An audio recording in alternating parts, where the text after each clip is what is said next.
புதிய தலைமுறை டிஜிட்டல் நேயர்களுக்கு வணக்கம். அரசியல் களம் சூடுபிடித்திருக்கிறது. ஒரு பக்கம் ஆளுநர் அவர்கள், இன்னொரு பக்கம் அண்ணாமலை அவர்கள்னு திமுகவுக்கு எதிராக இங்கே இருக்கிற நிறைய பிரச்சனைகளை பிரச்சனைகளாக பாஜகவும் ஆளுநரும் நம்பும் பிரச்சனைகளை தொடர்ச்சியாக பேசிக்கிட்டே இருக்காங்க.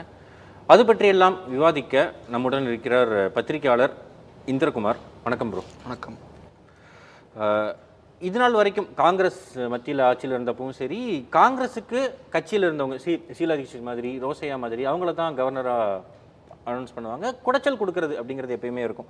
ஆனால் பாஜக பீரியடில் ஒரு கட்டத்துக்கு மேலே போய் ஒரு கோபாசாவே மாறுறது தொடர்ச்சியாக. இங்கே பாருங்கள், இது சரியில்லை அது சரியில்லைன்னு ஆர்.என். ரவி சார் மட்டும் இல்லை, அதுக்கு முன்னாடி இருந்தவர் கூட இங்கே பாருங்கள் குப்பையாக இருக்குது அந்த மாதிரிலாம் சொல்லிக்கிட்டு இருந்தார். இவர் ஒரு மேலே போயிட்டு நிறைய படிகளை மேலே போயிட்டார் ஆளுநர் ஆர்.என். ரவி. தொடர்ச்சியாக நிறைய பிரச்சனைகள், காந்தி ஒன்றுமே பண்ணல ஆரம்பிச்சு இன்னைக்கு அன்ஃபார்ச்சுனேட்லி காந்தி எப்படியோ இறந்ததாக சொல்லப்படக்கூடிய ஒரு நாளுங்கிறனால காந்தியை விட்டுருவோம். இங்கே எல்லோருமே ஏழைகளாகவே இருக்கிறார்கள் அப்படின்லாம் சொல்லிக்கிட்டு இருக்காரு ஆர்.என். ரவி அவர்கள். தொடர்ச்சியாக செய்து கொண்டிருக்கும் இந்த பிரச்சாரங்களை பற்றி நினைக்கிறீங்க? இல்லை, நீங்களே சொல்லிட்டீங்க அவர் ஒரு பிரச்சாரக் போல செயல்படுகிறார் அப்படின்னு. ஆனால் அவங்க பிரச்சனைகளாக நம்புகின்ற அப்படின்ற இடத்துல தான் நான் மாறுபடுறேன்.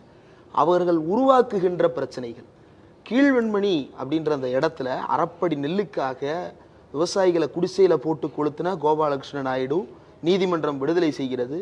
நீதி மறுக்கப்பட்டதாக உணர்ந்தவர்கள் அவரை படுகொலை செய்கிறார்கள். இது ஓகே, இது முடிந்தது. அதற்கு பிறகு அங்கே இருக்கக்கூடிய அந்த உயிர் நீத்தவர்கள், படுகொலை செய்யப்பட்டவர்கள், கோபாலகிருஷ்ணவனால் படுகொலை செய்யப்பட்டவர்கள் அவர்களுக்காக நினைவு சின்னத்தை உருவாக்குறாங்க. யார் உருவாக்குறாங்க அப்படின்னா சிஐடியு உருவாக்குது. சிஐடியு ஏன் உருவாக்குது அப்படின்னா, அந்த ஊரில் விவசாயிகள் அறப்படி நெல் கேட்டது முதல்ல பிரச்சனை. ரெண்டாவது பிரச்சனை என்ன அப்படின்னா, அவங்க செங்கொடி இயக்கம்னு நடத்துகிறாங்க.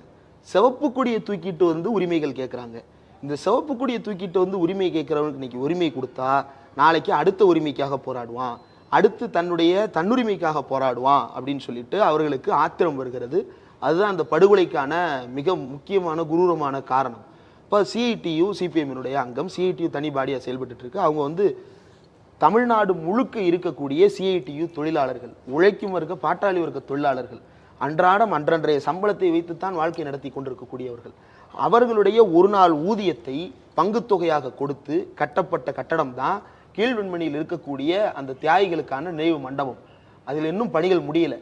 தமிழ்நாடு முழுக்க சிஐடியு தொழிலாளர்கள் பணம் கொடுத்து கட்டினாலும் கூட இன்னும் அந்த பணிகள் முடிவடையில். வயரிங் ஒர்க் நடந்துட்டு இருக்கு.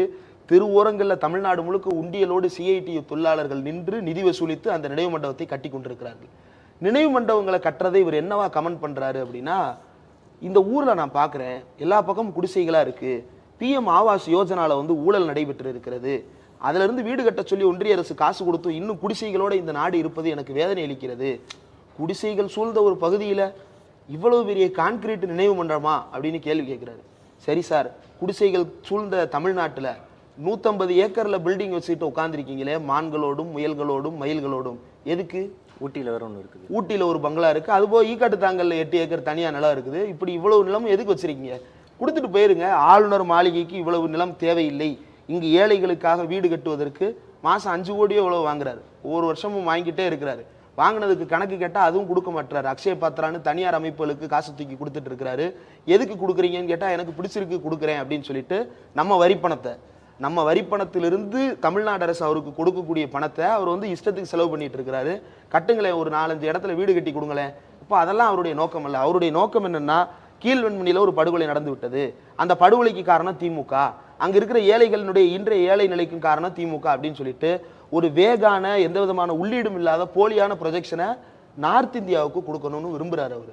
அதே போல ஏன் கீழ்வெண்மணியை செலக்ட் பண்ணி போறாரு அப்படின்னா, இவர் கார்ல் மார்க்ஸ் குறித்து ஒரு விஷயத்த பேசினாரு.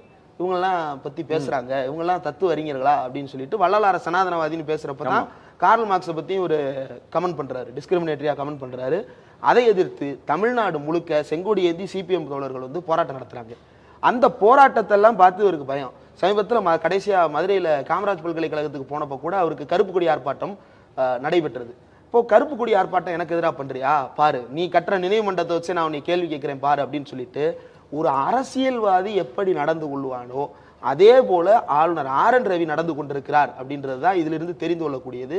இது இங்கே மட்டும் இல்லை, நேற்று அவர் கண்டினியூஸாக ஒரு 4-5 இடங்களுக்கு போயிருக்கிறாரு. நமக்கு வெளியே தெரிஞ்சது கீழ்வெண்மணி, அவர் எங்கெங்கெல்லாம் போயிருக்கிறாரு அப்படின்னா, முதல்ல கீழ்வெண்மணியில் பழனிவேல் அப்படின்ற ஒரு தியாகி பார்த்து வருகிறார். அவர் குண்டடிப்பட்டு இப்போ அவருக்கு 80 வயசுக்கு மேலே ஆயிடுச்சு, நினைவெல்லாம் கூட பிறழ்ந்து போய் அவருடைய உடல்நலம் பாதிக்கப்பட்டிருக்கிறது. அவருடைய பையன் வந்து ஒரு பேராசிரியராக இருக்கிறாரு, அவருடைய மருமகன் ஒரு இடத்துல இருக்கிறாரு. இந்த மருமகன்களும் பையனும் என்ன பண்ணுறாங்க அப்படின்னா, ஆர்எஸ்எஸ்னுடைய தமிழ்நாட்டு அமைப்பான டிஎஸ்எஸ் ப்ராக்சி மூலமாக இயங்குவதுதான் அவங்க வழக்கம். அந்த டிஎஸ்எஸ்ல தொடர்பில் இருக்கிறாங்க. தன்னுடைய அப்பாவையும் மாமனார் அதாவது பழனிவேலை வந்து வற்புறுத்தி இருக்க வைக்கிறாங்க. பழனிவேல் வந்து சிபிஎம் ஆஃபீஸுக்கு சொன்ன தகவல் என்ன அப்படின்னா, எனக்கு இங்கே இருக்க விருப்பம் இல்லை, நான் கட்சி ஆஃபீஸுக்கு கிளம்பி வந்துடுறேன், என்னைய கூட்டிகிட்டு போயிருங்க அப்படின்றத அவர் வைத்த கோரிக்கை. நக்கீரன் இணையதளுக்கு அவர் அளித்த பேட்டியில் ஆளுநர் ரவி சந்திப்பதில் எனக்கு துளியும் விருப்பம் இல்லை அப்படின்னு அவர் தெரிவித்திருக்கிறார். இந்த சந்திப்பை முடிச்சுட்டு ஆளுநர் ரவி எங்கே போகிறாருன்னா, வேளாங்கண்ணி மாதா கோயிலுக்கு போகிறாரு. அடுத்து அம்பிகா நகர் அப்படின்னு மீனவர்களுடைய குடியிருப்பு கிராமத்துக்கு போகிறாரு. அதுக்கப்புறம் பெருங்கடம்பனூர் அப்படின்னு சொல்லிட்டு ஜீவா நகர்ன்ற இடத்துக்கு போகிறாரு.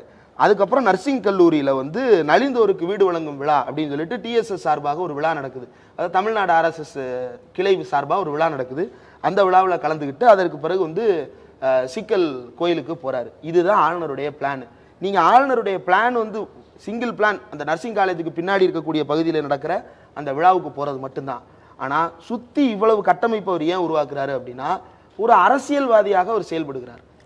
ஆளுநர், தமிழ்நாட்டோட ஆளுநர் எங்க வேணா போலாம்ல, அவருக்கு அந்த உரிமை இருக்குதானே? அதெல்லாம் எந்த உரிமையும் கிடையாது. அவர் போய் பார்வையிடலாம், அவர் என்னன்னாலும் எங்கனாலும் போகலாம் வரலாம், அதுக்கான அலவன்சஸ் இருக்கு, எல்லாம் போயிட்டு வரலாம்.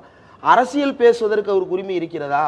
அவர் வந்து ஹெட் ஆஃப் தி ஸ்டேட்டா இருக்கலாம், அவர் யாரை ஒருங்கிணைக்கலாம் அப்படின்னா, இங்க இருக்கக்கூடிய அதிகாரிகளை கூப்பிட்டு பேசுறதுக்கு அவருக்கு உரிமை இருக்கிறது. அது தமிழ்நாடு அரசினுடைய கன்சல்டேஷனோட. தமிழ்நாடு அரசு ஏதாவது வந்து சட்ட ரீதியாக கோப்புகளை அனுப்பினால் அதற்கு கையெழுத்து போட வேண்டிய பொறுப்பு அவருக்கு இருக்கிறது. இதை தவிர கள ஆய்வு செய்யும் பணி ஆளுநருக்கு ஒதுக்கப்பட்டது அல்ல. களத்தில் இருக்கக்கூடிய விஷயங்களை மக்கள் மத்தியில் நான் பேச போகிறேன் அப்படின்ற பொறுப்பு வந்து லெஜிஸ்லேட்டர்ஸு கொடுக்கப்பட்டது, சட்டப்பேரவையை சேர்ந்தவர்களுக்கு கொடுக்கப்பட்டிருக்கிறது. அந்த இடத்துல ஆளுநர் இதை போய் பேசுறதற்கு என்ன தகுதி இருக்கிறது? அவருக்கு அந்த தகுதியையும் அடிப்படையையும் இந்த அரசியலமைப்பு சட்டம் கொடுக்கவில்லை. அவரா வாண்டடா யூஸ் பண்றாரு. போன தடவை பன்வாரிலால் புரோஹித் அப்படின்னு ஒருத்தர் இருந்தாரு, அவர் போயிட்டு இப்படித்தா தமிழ்நாடெல்லாம் குப்பையா இருக்கு, அவரே கொட்டிட்டு அவரே கூட்டுறதுக்கு போன இடத்துல இங்க பாருங்க குப்பை இருக்கு நான் கூட்டுறேன் அப்படின்னு சொல்லிட்டு கூட்டுறது, கூரையை விலைக்கு பாக்குறது, இதுதான் அவர் பண்ண வேலை. இவர் பண்ற வேலை வந்து தமிழ்நாடு முழுக்க குடிசையாக இருக்கிறது. இப்போ பொலிட்டிக்கலா அவர் பேசின விஷயத்துக்கு வருவோம். பிஎம் ஆவாஸ் யோஜனாவின் மூலமாக வீடு கட்டுறதுக்கு நாங்க கொடுத்துட்டோம், ஆனா வந்து எதுவுமே கட்டலை அப்படின்னு சொல்லிட்டு. PM Awas Yojana, PM housing scheme, இந்த மாதிரி நிறைய இருக்குது. ஓபிசிக்கு வீடு கட்டுறது, ஜெனரல் கேட்டகரிக்கு வீடு கட்டுறது அப்படின்னு சொல்லிட்டு நிறைய வீடு கட்டும் திட்டங்கள் இருக்கிறது. இது மொத்தமாக தமிழ்நாட்டு கவர்மெண்ட் பண்ண திட்டங்களாக ஆட்டைய போட்டது. தமிழ்நாடு வந்து 1969 ஹவுசிங் போர்டுன்னு ஒன்று வச்சிருக்குது. இன்றைக்கு நகர்ப்புற வாழ்விட மேம்பாட்டு வாரியம் இருக்கு இல்லையா, இது வந்து அன்றைக்கு குடிசை மாற்று வாரியம். அந்த குடிசை மாற்று வாரியம், நகர்ப்புற வாழ்விட மேம்பாட்டு வாரியம் என்ன வேலையை செய்து கொண்டிருக்கிறதோ இதை திருடுவது தான் இந்த ஹவுசிங் ஸ்கீம்ஸுடைய வேலையே. இவங்க ஒன்றிய அரசின் சார்பாக கான்ட்ரிபியூஷன் அப்படின்னு ₹1 கூட கொடுக்காத காலகட்டத்திலேயே தமிழ்நாடு சுயமாக நிதியை உருவாக்கி தமிழ்நாடு குடிசை மாற்று வாரியத்தை நடத்தி கொண்டிருந்தது, வீடுகளை கட்டி கொடுத்திருக்கிறது. அதுல 1000 விமர்சனங்கள் இருக்கு, இன்றைக்கும் இருக்கிறது. ஆனா அதையெல்லாம் தாண்டி அந்த திட்டம் யாரோட திட்டம்? தமிழ்நாடு அரசுடைய திட்டம். இப்போ இவங்க என்ன பண்றாங்க, 2010க்கு பிறகுதான் இவங்களுக்கு கண்ணு திறக்குது, குடிசைகள் இல்லாத இந்தியாவா வரணும். ஏன் அப்படின்னா இன்வெஸ்டர்ஸ் இங்கே இன்வெஸ்ட் பண்ண வரும்போது அவங்களுக்கு குடிசையை பார்க்கறதுக்கு பிடிக்கல, அதனால குடிசை இல்லாததான் வரணும். சரி குடிசை இல்லாததான் வச்சிருவோம், அவங்களுக்கு எங்க வீடு கட்டுறது? அந்த மக்களை பார்க்கறதுக்கு வந்து இந்த முதலீட்டாளர்களுக்கு வந்து அந்த மக்களை கண்ணால பார்க்கறதுக்கு கொஞ்சம் சகிச்சுக்க முடியல, அதனால ஊர்ல இருந்து வெளியே கொண்டு போய் போடுறது இப்படின்னு உலக முதலீட்டாளர்களினுடைய நெருக்கடியின் காரணமாக இவங்க இந்த திட்டங்களை எல்லாம் கையில் எடுக்கிறாங்க. ஆனா தமிழ்நாடு அரசு அந்த திட்டத்தை தொடங்கிய காலகட்டத்தில் அப்படியான நோக்கங்கள் அல்ல. குடிசையில் இருப்பவர்கள் மாளிகையில் வசிக்க வேண்டும்ன்றதுதான் அறிஞர் அண்ணாவினுடைய நோக்கம். அன்றைக்கு இருந்து அதற்கு அடுத்து முதலமைச்சர் 72 அதை சட்டமாக மாற்றிய கலைஞருடைய நோக்கமும் அதுவாகத்தான் இருந்தது. அன்றைக்கு வந்து உலக ஒப்பந்தம் கிடையாது, WTO கிடையாது, லிபரலைசேஷன் கிடையாது, இந்தியா வந்து எந்த சர்வதேச ஒப்பந்தத்திற்கும் கையெழுத்து போடாத காலகட்டம். ஆமா, 99க்கு அப்புறம் தான் இதெல்லாம் வருது. அப்ப 99ல இருந்து 2009 இடைப்பட்ட காலகட்டங்கள்ல இந்த வேர்ல்ட் ட்ரேட் ஆர்கனைசேஷன் மூலமாக போடப்பட்ட ஒப்பந்தங்கள் இது எல்லாமே முதலீட்டாளர்களுக்கு சாதகமா மாறி அந்த மக்களை வந்து குடிசையிலிருந்து அப்புறப்படுத்தி வெளியே தூக்கி போடுறது தான் அவங்களுடைய நோக்கம். அதனால தான் இவங்க ஃபண்டு கொடுக்குறேன் அப்படின்ற பேரில் உள்ள வர்றது. தமிழ்நாடு கவர்மெண்ட் வீடு கொடுக்குது, ஆனால் தமிழ்நாடு கவர்மெண்ட் கொடுக்குற வீடெல்லாம் வந்து சென்னைக்குள்ளே கட்டுறாங்க, புளியந்தோப்பில் கட்டுறாங்க, கேபி பார்க்கில் கட்டுறாங்க, அரும்பாக்கத்தில் கட்டுறாங்க. இப்படி கட்ட விடக்கூடாது, இவங்களை தூக்கி வெளியே போடணும் அப்படின்னு சொல்லிட்டு 2005 2009 காலகட்டங்களில் நடந்ததான் கண்ணைனரில் இருக்கக்கூடிய விஷயமும் அதை நம்ம விமர்சித்து கொண்டு தான் இருக்கிறோம். அந்த விமர்சனங்கள்லாம் தமிழ்நாட்டில் அரசியல்வாதிகள் பார்த்துக்கிடுவாங்க. நீங்க யார் அதை பேசுறதுக்கு? PM ஆவாஸ் யோஜனாவினுடைய பிராண்ட் அம்பாசிடரா நீங்க? அந்த ஸ்கீமுக்கு கையெழுத்து போட்டிருக்கீங்களா நீங்க? அந்த ஸ்கீமுக்கு எந்த வகையிலையாவது நீங்க ரெஸ்பான்சிபிள் அண்ட் டெலிபரேட்டா இருக்கீங்களா? எதுவும் கிடையாது. சும்மா இவருக்கு வந்து பிரதமரின் பெயரால் இங்க பிரச்சாரம் நடத்தணும், அவ்வளவுதான் நோக்கம். சமீபத்தில் மீனவர்கள் மாநாடு ஒன்று நடந்தது. அந்த மாநாட்டில் கலந்துக்கிட்டு என்ன பேசுறாரு? கடலோர காவல் படையில் நான் உங்களுக்கு எல்லாம் வேலை வாங்கி தருகிறேன், நான் வந்து பிரதமர்கிட்ட பேசுறேன். நீங்க யாருங்க? நீங்க யாரு? அவரை வர சொல்லுங்க, பிரதமரை வர சொல்லுங்க. வந்து டாக்குமெண்ட்ல வந்து என்ன செஞ்சாரு? அவர் ராமேஸ்வரம் கோயிலுக்கு போயிட்டு வந்தாரு. தமிழ்நாட்டில் ஏற்கனவே வழங்குகின்ற திட்டங்களுக்கு தன்னுடைய ஸ்டிக்கரை ஒட்டி கொள்வதற்காக வந்துட்டு போனாரே தவிர இந்த மாதிரியான திட்டங்களை அறிவிக்கிறதுக்கு தமிழ்நாட்டுக்கு வந்திருக்கிறாரா? ரயில்வே ஸ்கீமை திறந்து வைக்கிறதுக்காகவும் ரோடு பணிகளை திறந்து வைக்கிறதுக்காகவும் வந்தார். அவர் இல்லைனாலும் அந்த ஸ்கீம்ஸ் எல்லாம் நடக்கும். ஆனா வந்தவர் ராமேஸ்வரம் போனார்ல, ராமேஸ்வரத்துல மீனவர்கள் இருக்கிறாங்கல்ல, அந்த மீனவர்களுக்கெல்லாம் வந்து நல்ல வாழ்விடத்தை உங்க இடத்திலே உருவாக்கி தர்றேன் அப்படின்னு சொல்லிட்டு வாக்குறுதியை நாங்க கேட்கல, கையெழுத்து போட்டு கொடுங்க, தமிழ்நாட்டு மக்களுக்கு வந்து பாண்ட் கையெழுத்து போட்டு கொடுங்க, அப்படி போறதுக்கு தயாரா இருக்கீங்களா? இல்ல. அப்போ இவருடைய நோக்கம் பிரதமருக்காக பிரச்சாரத்தை நடத்த வேண்டும். பிரதமருக்கான பிரச்சாரத்தை நடத்தும் பொழுது இவர் அம்பலப்பட்டு போயிருக்கிறார். அதுதான் கீழ்வெண்மணியில் நடந்தது மட்டும் இல்ல, இவர் கண்டினியூஸா பேசிட்டு இருக்கிற விஷயங்கள். இன்னொன்று, இந்த ஒன்றிய அரசு வீடு கட்டி கொடுக்குற திட்டத்தில் இன்னொரு பெரும் கூத்து இருக்கிறது.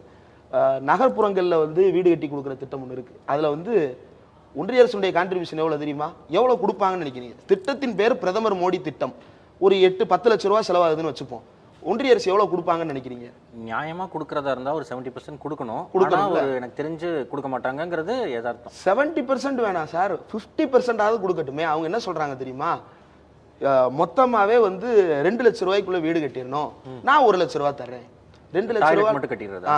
2 லட்சம் ரூபாயில தமிழ்நாட்டுல வீடு கட்டுறதுக்கு செங்கல் சிமெண்ட் வாங்க முடியுமா? நகர்ப்புறத்துல வீடு கட்ட இவங்க கொடுக்கறது 1.5 லட்சம், தமிழ்நாடு கவர்மெண்ட் கொடுக்கறது 7 லட்சம், மக்கள் 1.5 லட்சம். இப்படி 10 லட்சம் ரூபாயை போட்டு மக்கள் கட்டிக்கிறாங்க வீடு. தமிழ்நாடு அரசு 7 லட்சம் ரூபாய் மானியம் கொடுக்குது. இவங்க சொல்றது படி பார்த்தோம் அப்படின்னா மக்கள் 5 லட்சம் ரூபாய் கான்ட்ரிபியூட் பண்ணணும். சார், 5 லட்சம் ரூபாய் கான்ட்ரிபியூட் பண்றதுக்கு அவங்கள்ட்ட காசு இருந்திருந்தா குடிசையில் இருக்கிறவங்க அவங்களே ஓட்டு வீடு கட்டிட்டு போயிட மாட்டாங்களா? என்ன அறிவோட இந்த ஒன்றிய அரசு செயல்படுகிறது அப்படின்றதுக்கான உதாரணம் தான் இது. இன்னும் இப்ப இவர் PM ஆவாஸ் யோஜனா சொல்லியிருக்கிறார் இல்லையா, இதுலயுமே 1.5 லட்சம் ரூபாய் கொடுக்குறேன் அப்படின்னு சொல்லிட்டு திட்டத்துக்கெல்லாம் தமிழ்நாடு அரசு பயனாளிகளை அப்ரூவ் பண்ணி லெட்டர் அனுப்பிடுச்சு. ஃபண்டை ரிலீஸ் பண்ண மாட்டாங்க. மெட்ரோவுக்கு எப்படி ஃபண்ட் ரிலீஸ் பண்ணாம உட்கார்ந்துருக்காங்களோ, எய்ம்ஸ் எப்படி ஒத்த செங்கல்ல வச்சுட்டு இவங்க வேடிக்கை கட்டிட்டு இருக்கிறாங்களோ, அதே மாதிரி பயனாளிகளுடைய பட்டியலை மட்டும் வாங்கிட்டு அவங்களுக்கு கொடுக்காம உட்கார்ந்துருக்கிறாங்க. இது மோசடி. இந்த மோசடியை நடத்திட்டு இருக்கிறது, மக்கள் மத்தியில வீடுகளை சாங்ஷன் பண்ணி கொடுக்காம வச்சிருக்கிறது ஒன்றிய அரசு. அப்போ பிரச்சனை நீங்க யார்கிட்ட கேட்கணும்? மோடிக்கு எழுதுங்க லெட்டரு. வாரம் போறாருல, டெல்லியில ஏதோ வீடு கட்டுறாரு போல RN ரவி, வீடு கட்டுறாரு அப்படின்ற தகவல் வந்து உறுதியா தெரிவிக்கிறாங்க. டெல்லியில தனக்கான தனி பங்களா கட்டுறாருன்னு. பங்களாவை பார்வையிட போறீங்கல்ல, அப்ப அமித்ஷாவை கூப்பிட்டு ஒரு டீ பார்ட்டி கொடுத்து, சார் இந்த மாதிரி தமிழ்நாட்டில் வந்து சாங்ஷன் ஆகாம இருக்கு, சாங்ஷன் பண்ணி கொடுங்க அப்படின்னு சொல்லி கேட்டுட்டு வாங்களேன். அப்படியெல்லாம் கேட்க மாட்டாரு. இவர் எதுக்கு போறாரு, ஏன் போறாரு, என்ன பேசுறாரு, யாரை பார்க்க போறாரு, எங்கெங்க என்னென்ன மீட்டிங்கு, எந்த ஷெட்யூலும் ரிலீஸ் பண்ண மாட்டாரு. அவர் பாட்டுக்கு தமிழ்நாடு கவர்மெண்ட் கொடுக்குற காசுல ஃபிளைட்ல ஏறி போவாரு, வருவாரு, வீடு கட்டுவாரு, வருவாரு. இங்க வந்து மக்கள் மத்தியில் இருக்கக்கூடிய பிரச்சனைகளை அட்ரஸ் பண்றேன்ற பேர்ல அரசியல் செஞ்சுட்டு இருக்கிறாரு. ஆளுநர் அவர்கள் இந்த பிரச்சனைகள் மட்டும் இல்லை, தொடர்ச்சியாக நீங்கள் சொன்ன மாதிரி கார்ல் மார்க்ஸ் பற்றி, கால்டுவெல் பற்றி, வள்ளலார் சனாதனிவாதின்னு சொன்னதாகட்டும், காந்தியை பற்றி, காந்திலாம் பெருசாக பண்ணலங்க லெஃப்டில் வைங்க அப்படின்னு பேசுனதாகட்டும், நிறைய விஷயங்கள் இருக்குது. இதில் வந்து வேர்ல்டு வார்னு ஒன்று நடந்தது. அது நடந்த காலகட்டங்களில் வந்து முதல்ல வந்து யுனைடெட் நேஷன்ஸ்லாம் ஃபார்ம் ஆயிருச்சு. அதற்கு முன்னாடியே வந்து லீக் ஆஃப் நேஷன்ஸ்னு ஒன்று இருந்தது. லீக் ஆஃப் நேஷன்ஸுடைய வேலை என்ன? போர் வராமல் தடுத்துக்கணும் அப்படின்றது. League of Nations failed model. அதற்கு பிறகு நேட்டோ வந்துடுது. அதற்கு பிறகு எல்லாத்தையும் சமாளிக்கிறது தான் யுனைடெட் நேஷன்ஸ்னு ஒன்று உருவாக்குறாங்க. அவங்க தீர்மானம் போடுறாங்க, இந்த காலனிகளை விட்டு வெளியேறணும் அப்படின்னு சொல்லிட்டு யுனைடெட் நேஷன்ஸ் அழுத்தம் கொடுக்குது. உலக அளவில் காலனிகளை மெயின்டைன் பண்ண முடியல அப்படின்னு சொல்லிட்டு இங்கே இருக்கிற பிரிட்டிஷ் அதிகாரிகள் வந்து லெட்டர் போடுறாங்க, நம்ம வந்து வேர்ல்டு வாருக்கு கான்சென்ட்ரேட் பண்ணுறதா இல்லை இந்தியர்கள் போராட்டம் பண்ண ஆரம்பிச்சிட்டாங்க. யாருனால? காந்தியால. ஆயுத போராட்டங்கள் இருந்தாலும் கூட, அங்கங்க பல ஆயுத போராட்ட குழுக்கள் இருந்தாலும் கூட மக்களுடைய பெருவாரியான ஆதரவு காந்தி நடத்திய அந்த அஹிம்சா போராட்டத்தின் பக்கம் நிற்கிறது. இவங்களை எல்லாம் கண்ட்ரோல் பண்றதுக்கே இங்க பெரிய போலீஸ் ஃபோர்ஸ் போட வேண்டியதா இருக்கு. அப்போ என்ன சொல்றாங்க அப்படின்னா, நீங்க லோக்கல்ல இருந்து ரெக்ரூட் பண்ண ஆரம்பிங்க அப்படின்னு சொல்லிட்டு அவங்களுடைய லாஜிஸ்டிக் பிளானிங்ல தான் லோக்கல் ரெக்ரூட்மெண்ட் ஆரம்பிக்குது. தமிழ்நாட்டில இருந்து இந்தியா முழுக்க பல்வேறு மாநிலங்கள்ல இருந்து ஆள் எடுக்க ஆரம்பிக்கிறாங்க. ஒரு கட்டத்துல ஒரு போலீஸ் ஸ்டேஷன்ல 70% போலீஸ் தமிழ்நாட்டு போலீஸா இருக்கிறாங்க. அவங்களால அதை வச்சு மெயின்டைன் பண்ண முடியாது. 70% தமிழர்களை வேலைக்கு கூட்டு வச்சுக்கிட்டு இவங்க எப்படி பிரிட்டிஷ் ஆட்சியை செயல்படுத்த முடியும்? அப்ப நடைமுறை ரீதியாகவே சாத்தியமற்றதாக மாறுகிறது. காங்கிரஸும் சரி, நீதி கட்சியும் சரி, அதிகாரத்தில் பங்கெடுத்துக் கொள்ள ஆரம்பித்த பிறகு இவர்களை உள்ள கூப்பிட்டுட்டோம், திருப்பி வெளியே துரத்த முடியாது, நம்மளால இங்க மெயின்டைன் பண்ண முடியல, இங்க நிறைய செலவாகுது அப்படின்னு சொல்லிட்டு அவனே ஒரு விரக்தி முடிவுக்கு வந்துட்டான் ஆல்ரெடி. கூடுதலா இந்த காரணம் என்ன அப்படின்னா, இதெல்லாம் உள்ள போனது காரணம் காந்தி, காங்கிரஸும் இங்க இருந்து நீதி கட்சி உள்ளிட்ட அமைப்புகளும் தான்.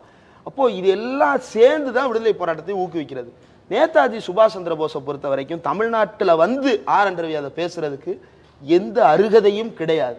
இந்தியாவில் இருக்கக்கூடிய எத்தனையோ மாநிலங்கள், ஒன்றிய பிரதேசங்களை விட நேதாஜி சுபாஷ் சந்திர போஸின் பெயரில் சாலைகளையும், நேதாஜி சுபாஷ் சந்திர போஸின் பெயரில் திட்டங்களையும், நேதாஜி சுபாஷ் சந்திர போஸ் அப்படின்றத நேதாஜி சுபாஷ் சந்திர போஸ், சுபாஷ் சந்திர போஸ், நேதாஜி சந்திர போஸ், நேதாஜி போஸ், போஸ் அப்படின்னு சொல்லிட்டு பேர் வச்சுட்டு திரியிற மாநிலம் தமிழ்நாடு. நீங்க வெஸ்ட் பெங்காலில் இதை பார்க்க முடியாது, இந்த அளவுக்கு நேதாஜிக்கான ஃபாலோயிங் கல்ட்டை. ஆனால் தமிழ்நாட்டில் பார்க்க முடியும். அதற்கு காரணம் இங்கிருந்த ஃபார்வர்டு பிளாக் அன்றைய தலைவராகிய முத்துராமலிங்கம் போன்றவர்கள்லாம் தொடர்ந்து அந்த வேலையை பார்த்துருக்குறாங்க. இப்போ இது எல்லாம் தமிழ்நாட்டில் நடந்துட்டு தான் இருக்குது, யாரும் இங்கே புறக்கணிச்சிடல. பொதுவாக அந்த 2ஆம் கிளாஸ் 3ஆம் கிளாஸ் படிச்சுட்டு இருக்கும்போது பசங்களுக்குள்ள ஒரு சண்டை நடக்கும். அப்போ என்னன்னா, அவங்க அப்போதான் ஹிஸ்டரி புக்கில் வந்து காந்தி, நேரு, அம்பேத்கர், அப்புறம் வந்து நேதாஜி சுபாஷ் சந்திர போஸ்ன்னு படிச்சிருப்பாங்க. அம்பேத்கர் யாரு, சுபாஷ் சந்திர போஸ் யாருன்னே தெரியாது. ஏன்னா 2 பேரும் கண்ணாடி போட்ட ஃபோட்டோவை தான் நம்ம பார்த்துருப்போம். இப்போ ஒரு சண்டை வரும், காந்தி சுதந்திரம் வாங்கி கொடுத்தாரா, நேதாஜி சுபாஷ் சந்திர போஸ் சுதந்திரம் வாங்கி கொடுத்தாரான்னு. ஒரு குரூப் சுபாஷ் சந்திர போஸ்ன்னு அடிச்சுக்குவாங்க, ஒரு குரூப் காந்தின்னு அடிச்சுப்பாங்க. பக்குவமற்ற சின்ன பசங்க அப்படி சண்டை போட்டுருப்பாங்க. அதே பசங்க 12ஆம் கிளாஸ் முடிச்சதுக்கப்புறம், காலேஜ் முடிச்சதுக்கப்புறம் பொறுமையாக கேட்டீங்க அப்படின்னா எல்லாருமே போராடி இருக்காங்க. எல்லாருடைய போராட்டத்தின் விளைவாகத்தான் இதுவும் கிடைத்தது. மகாத்மா அப்படின்னா அது காந்தி மட்டும் இல்லை, அண்ணல் அம்பேத்கரும் மகாத்மா தான், ஜோதிராவ் பூலேவும் மகாத்மா தான், பெரியாரும் மகாத்மா தான் அப்படின்ற புரிதல் எல்லாம் பின்னாடி வரும். அந்த புரிதல் கூட இல்லாம இவர் வந்து எப்படி வந்து அங்க நாகாலாந்துல வேலை பார்த்தாரு, எப்படி வந்து ஐபியில் வேலை பார்த்தாரு, எப்படி இங்க வந்து ஆளுநரா வேலை பார்க்கறாருன்னு புரியல. ஒரு சின்ன பிள்ளை திறமை முடித்த புரிதல் அப்படிங்கிறீங்க. அவர் ஒரு சிவில் சர்வீஸ் மெம்பர் தானே. இப்படிப்பட்ட ஆட்கள் தான் சிவில் சர்வீஸ்க்கு எப்படி போறாங்கன்றத கேள்வி. அண்ணாமலையை பாருங்க, சத்ரபதி சிவாஜி 1969 தமிழ்நாட்டுக்கு வந்தாருன்னு பேசுவார். வல்வில் ஓரி பத்தியும் பேசுவார். வல்வில் ஓரி பத்தி எல்லாத்தையும் அவர் பேசாத ஆளே கிடையாது. அண்ணாமலை பேசாத ஆளே கிடையாது. ஆனா அவர் பேசுற ஏதாவது ஃபேக்சுவலா இருக்குதா? சத்ரபதி சிவாஜி 69 தமிழ்நாட்டுக்கு வந்தாரா? 1969 1969 இந்தியா சுதந்திரம் அடைந்து விட்டது. அப்போ வாய் கூசாம பேசுறாரு. காமராஜர் ஆட்சியில் இருந்தது வந்து எப்ப அப்படின்னு கேட்டோம்னா 1970ன்றாரு. 1975 காமராஜர் செத்தே போயிட்டாரு. இப்போ இப்படிப்பட்ட வரலாற்றை உள்ளவர்கள்லாம், நானும் யூபிஎஸ்சி ஆஸ்பிரண்டாக ப்ரிப்பேர் பண்ணியிருக்கேன், ஐஏஎஸ் அகாடமிஸில் படிச்சிருக்கிறேன், 3 தடவை அட்டெம்ப்ட் எழுதியிருக்கிறேன், தமிழ்நாடு சிவில் சர்வீஸ் எழுதியிருக்கிறேன், எல்லாத்தையும் எழுதியிருக்கிறேன். இப்படிப்பட்ட ஆளுகளை கிளியர் பண்ணவே முடியாது. இவங்கெல்லாம் தெரிஞ்சனால தான் நீங்கள் கிளியர் பண்ணலன்னு நினைக்கிறேன். ஒருவேளை உண்மையெல்லாம் தெரிஞ்சதுனால கிளியர் பண்ணல போல. ஸோ இப்படிப்பட்ட நபராகத்தான் அண்ணாமலையும் ஆர்.என். ரவியும் வந்து சிவில் சர்வீஸுக்குள்ளே போய் கிளியர் பண்ணி வேலை பார்த்து வெளியே வந்து இப்போ அரசியல் வேலை பார்க்குறாங்க. இப்போ இவங்க அரசியல் வேலை பார்க்குறத பார்க்கும்போது இவங்க ஆரம்பத்திலேருந்தே ஏஜெண்டாக தான் இருந்திருக்கிறாங்களோ அப்படின்ற அந்த சந்தேகத்தை இவங்களே உருவாக்குறாங்க. நான் கேட்கல, இவங்களே உருவாக்குறாங்க. இந்த ஆளுநர் ஆர்.என். ரவிக்கும் அண்ணாமலைக்கும் நடக்கக்கூடிய இந்த போட்டி இன்னொன்று யோசிக்கணும்னு நினைக்கிறேன். தொடர்ந்து யார் வந்து வெளிச்சத்தில் இருப்பது? நீங்கள் பாருங்கள், முதல் நாள் அண்ணாமலை அந்த நியூஸ் 2 நாளைக்கு மேலே கேரி ஆயிடுச்சுன்னா ஆளுநர் பதறி போய் அவர் ஒரு ப்ரெஸ் மீட் கொடுத்துட்றாரு, ஏதோ ஒரு பேட்டி கொடுத்துட்றாரு, அனாமதேய பேட்டிகள்லாம் கொடுக்குறாரு. யாருக்கு கொடுத்தேன், எப்போ கொடுத்தேன், எதுவுமே டேட் இல்லாமல் ஆளுநரிடம் தொலைபேசியில் பேசிய போது அப்படின்னு சொல்லிட்டு ஒரு இதில் வந்து உரையாடல் வந்து வெளியாகுது. ஆளுநர் எங்களுக்கு பேட்டி கொடுத்த போது எப்போ, எங்கே, எதுக்கு எதுவுமே தெரியாது. இப்படி அனாமதேயமாக பேட்டிகள் கொடுக்கறது. இவர் 2 நாள் மேலே நியூஸில் கண்டினியூ ஆகிறாருன்னு வைங்க, அவருக்கு பதட்டமாயிரும். உடனே அவர் வந்து பத்திரிகையாளர்களை போட்டு பராண்டுறது. அப்போ தான் பத்திரிகைகள் அதை நியூஸாக எடுப்பாங்க அப்படின்னு சொல்லிட்டு இப்படி விளம்பர வெறி பிடித்து அதிகார திமிரோடு இவர்கள் நடந்து கொண்டிருக்கிறார்கள்ன்றதுக்கான எக்ஸாம்பிள்ஸ் தான் இன்னைக்கு நம்ம பார்க்குறோம். கூடுதலாக இன்றைக்கு காந்தியினுடைய நினைவு நாள். இன்றைக்கு போய் வந்து அவர் வந்து மரியாதை செலுத்த போறாரு காந்திக்கு. சுதந்திர போராட்டத்தை பொறுத்தவரையில் அதில் காந்தி மட்டும் இல்லை, நேரு, அம்பேத்கர், எத்தனையோ தலைவர்கள் இருக்கிறாங்க. எல்லாரையும் நினைவு கூறணும். ஆனால் துரைமுருகன் சொன்ன ஒரு தகவல், சட்டமன்றத்தில் சொன்ன தகவல் வந்து அதிர்ச்சியாக இருந்தது. நேருவோட படமே இல்லாமல் ஒரு டாக்குமெண்ட்ரி டெலிகாஸ்ட் பண்ணுறாரு ஆளுநர் மாளிகை. காந்தியை பற்றின குறிப்புகளே இல்லாமல் ரிப்பப்ளிக் டே செலிப்ரேஷன் ஆளுநர் ஆர்.என். ரவி கூப்பிடுறாரு. இப்போ இவருடைய நோக்கம் அப்படின்றது தெளிவாக தெரியுதா? இவருடைய நோக்கம் மக்களை வந்து வெப்பனைஸ் பண்ணணும். எதற்கு எதிராக வெப்பனைஸ் பண்ணணும்? அமைதிக்கு எதிராக, நல்லிணக்கத்திற்கு எதிராக, மக்கள் 2 சாதி குழுக்களுக்கு இடையிலான சண்டையை தூண்டுறது. ஆளுநர் வந்து பூணூல் போடுறது அப்படின்னு சொல்லி ஒரு ஃபங்க்ஷனுக்கு போறாரு. பூணூல் போடுற ஃபங்க்ஷனில் உங்களுக்கு என்ன சார் வேலை? கூப்பிடுவான், 1000 பேர் கூப்பிடுவான், நீங்க போய் உட்காந்துட்டு என்ன பேசிட்டு வர்றீங்க, பறையர்களுக்கு பூணூல் போடுறேன் அப்படின்னு சொல்லிட்டு போய் அந்த ஃபங்க்ஷன் அட்டன் பண்ணிட்டு வர்றாரு. தமிழ் இப்போ ஆர்எஸ்எஸ்ன்ற பேரில் இந்த பூணூல் போடுற விழாவை நடத்தினா தமிழ்நாட்டில் அம்பலப்பட்டுரும் சொல்லிட்டு தமிழ் சேவா சங்கம் அப்படின்னு சொல்லிட்டு டிஎஸ்எஸ்ன்னு புதுசாக ஒரு அமைப்பு உருவாக்கி இருக்கிறாங்க, பிராக்சி அமைப்பாக. அந்த பிராக்சி அமைப்பின் மூலமாக பறையர்களுக்கு பூணூல் போடுற விழா அப்படின்னு ஒன்று நடத்துறாரு. தமிழ்நாட்டில் என்றைக்காவது அந்த மக்களுடைய உரிமைகள் பற்றி இந்த ஒன்றிய அரசு கரிசனத்தோடு நடந்து கொண்டிருக்கிறதா? அருந்ததியர் மக்களை பற்றி அக்கறை கொண்டிருக்கிறதா? SCA அப்படின்னு சொல்லிட்டு அருந்ததியர் மக்களுக்கு உள்ளீடு ஒதுக்கீடு தமிழ்நாடு அரசு கொடுத்தது. அதை எதிர்த்து வழக்கு நடத்தியது யார் நடத்தினா? ஒன்றிய அரசு அதில் ஆஜராகி வாதாடுது. அந்த வழக்கில் அகில இந்திய மருத்துவ கோட்டால 50% இடஒதுக்கீடு பாலிசியை பின்பற்றணும் அப்படின்னு சொல்லிட்டு தமிழ்நாடு கேஸ் போட்டு நடத்த வேண்டியதாக இருக்கிறது. இது மட்டும் இல்லை, இந்தியா முழுக்க இருக்கக்கூடிய பட்டியல் சமூகத்தை, பழங்குடியின சமூகத்தை இன்றைக்கு வரைக்கும் கோயில் காம்பவுண்டுக்குள்ளே விட மாட்டாங்க அப்படின்னு சொல்லிட்டு நான் சொல்லலை. அயோத்தி ரோட்டு வீதியில் நின்று இளைஞர்கள் சொல்கிறாங்க, அவரெல்லாம் அர்ச்சகராரு, நாங்கள் ஏன் அர்ச்சகர் ஆகக்கூடாது, கோயிலுக்குள்ளே போக முடியலன்னு அயோத்தி ரோட்டில் இருக்கிற இளைஞர்கள் கேள்வி கேட்குறாங்க. இதுதான் இந்தியாவினுடைய நிலை. இதுக்கு காரணம் என்ன? RN ரவி தான். ரவி தான் இதுக்கு காரணம். என்ன பண்ணுறாரு? வள்ளலார் சனாதனவாதி. என்ன சொல்ல வர்றீங்க? வள்ளலார் வர்ற எல்லாருக்கும் சாப்பாடு போடுவேன், இறைவன் அப்படின்றது நீங்க சொல்ற உருவ நம்பிக்கையில எனக்கு நம்பிக்கை, உருவ வழிபாட்டுல எனக்கு நம்பிக்கையே கிடையாது. ஒரு கட்டத்துல உங்க சங்காத்தமே வேண்டாங்கிற டோன், எதுவுமே வேண்டாம், பொய்யின்ட்டாரு. சாதி, மதம், சமயம். சாதி என்பது அவர் குறிப்பிடுவது இங்க இருக்கக்கூடிய சாதிகள். மதம் அப்படின்னு குறிப்பிடுறது இவங்க கட்டமைப்பா உருவாக்க நினைக்கிற சனாதன மதத்தை. சமயம் அப்படின்னு இவர் குறிப்பிடுறது சைவ வைணவ சமயங்களை.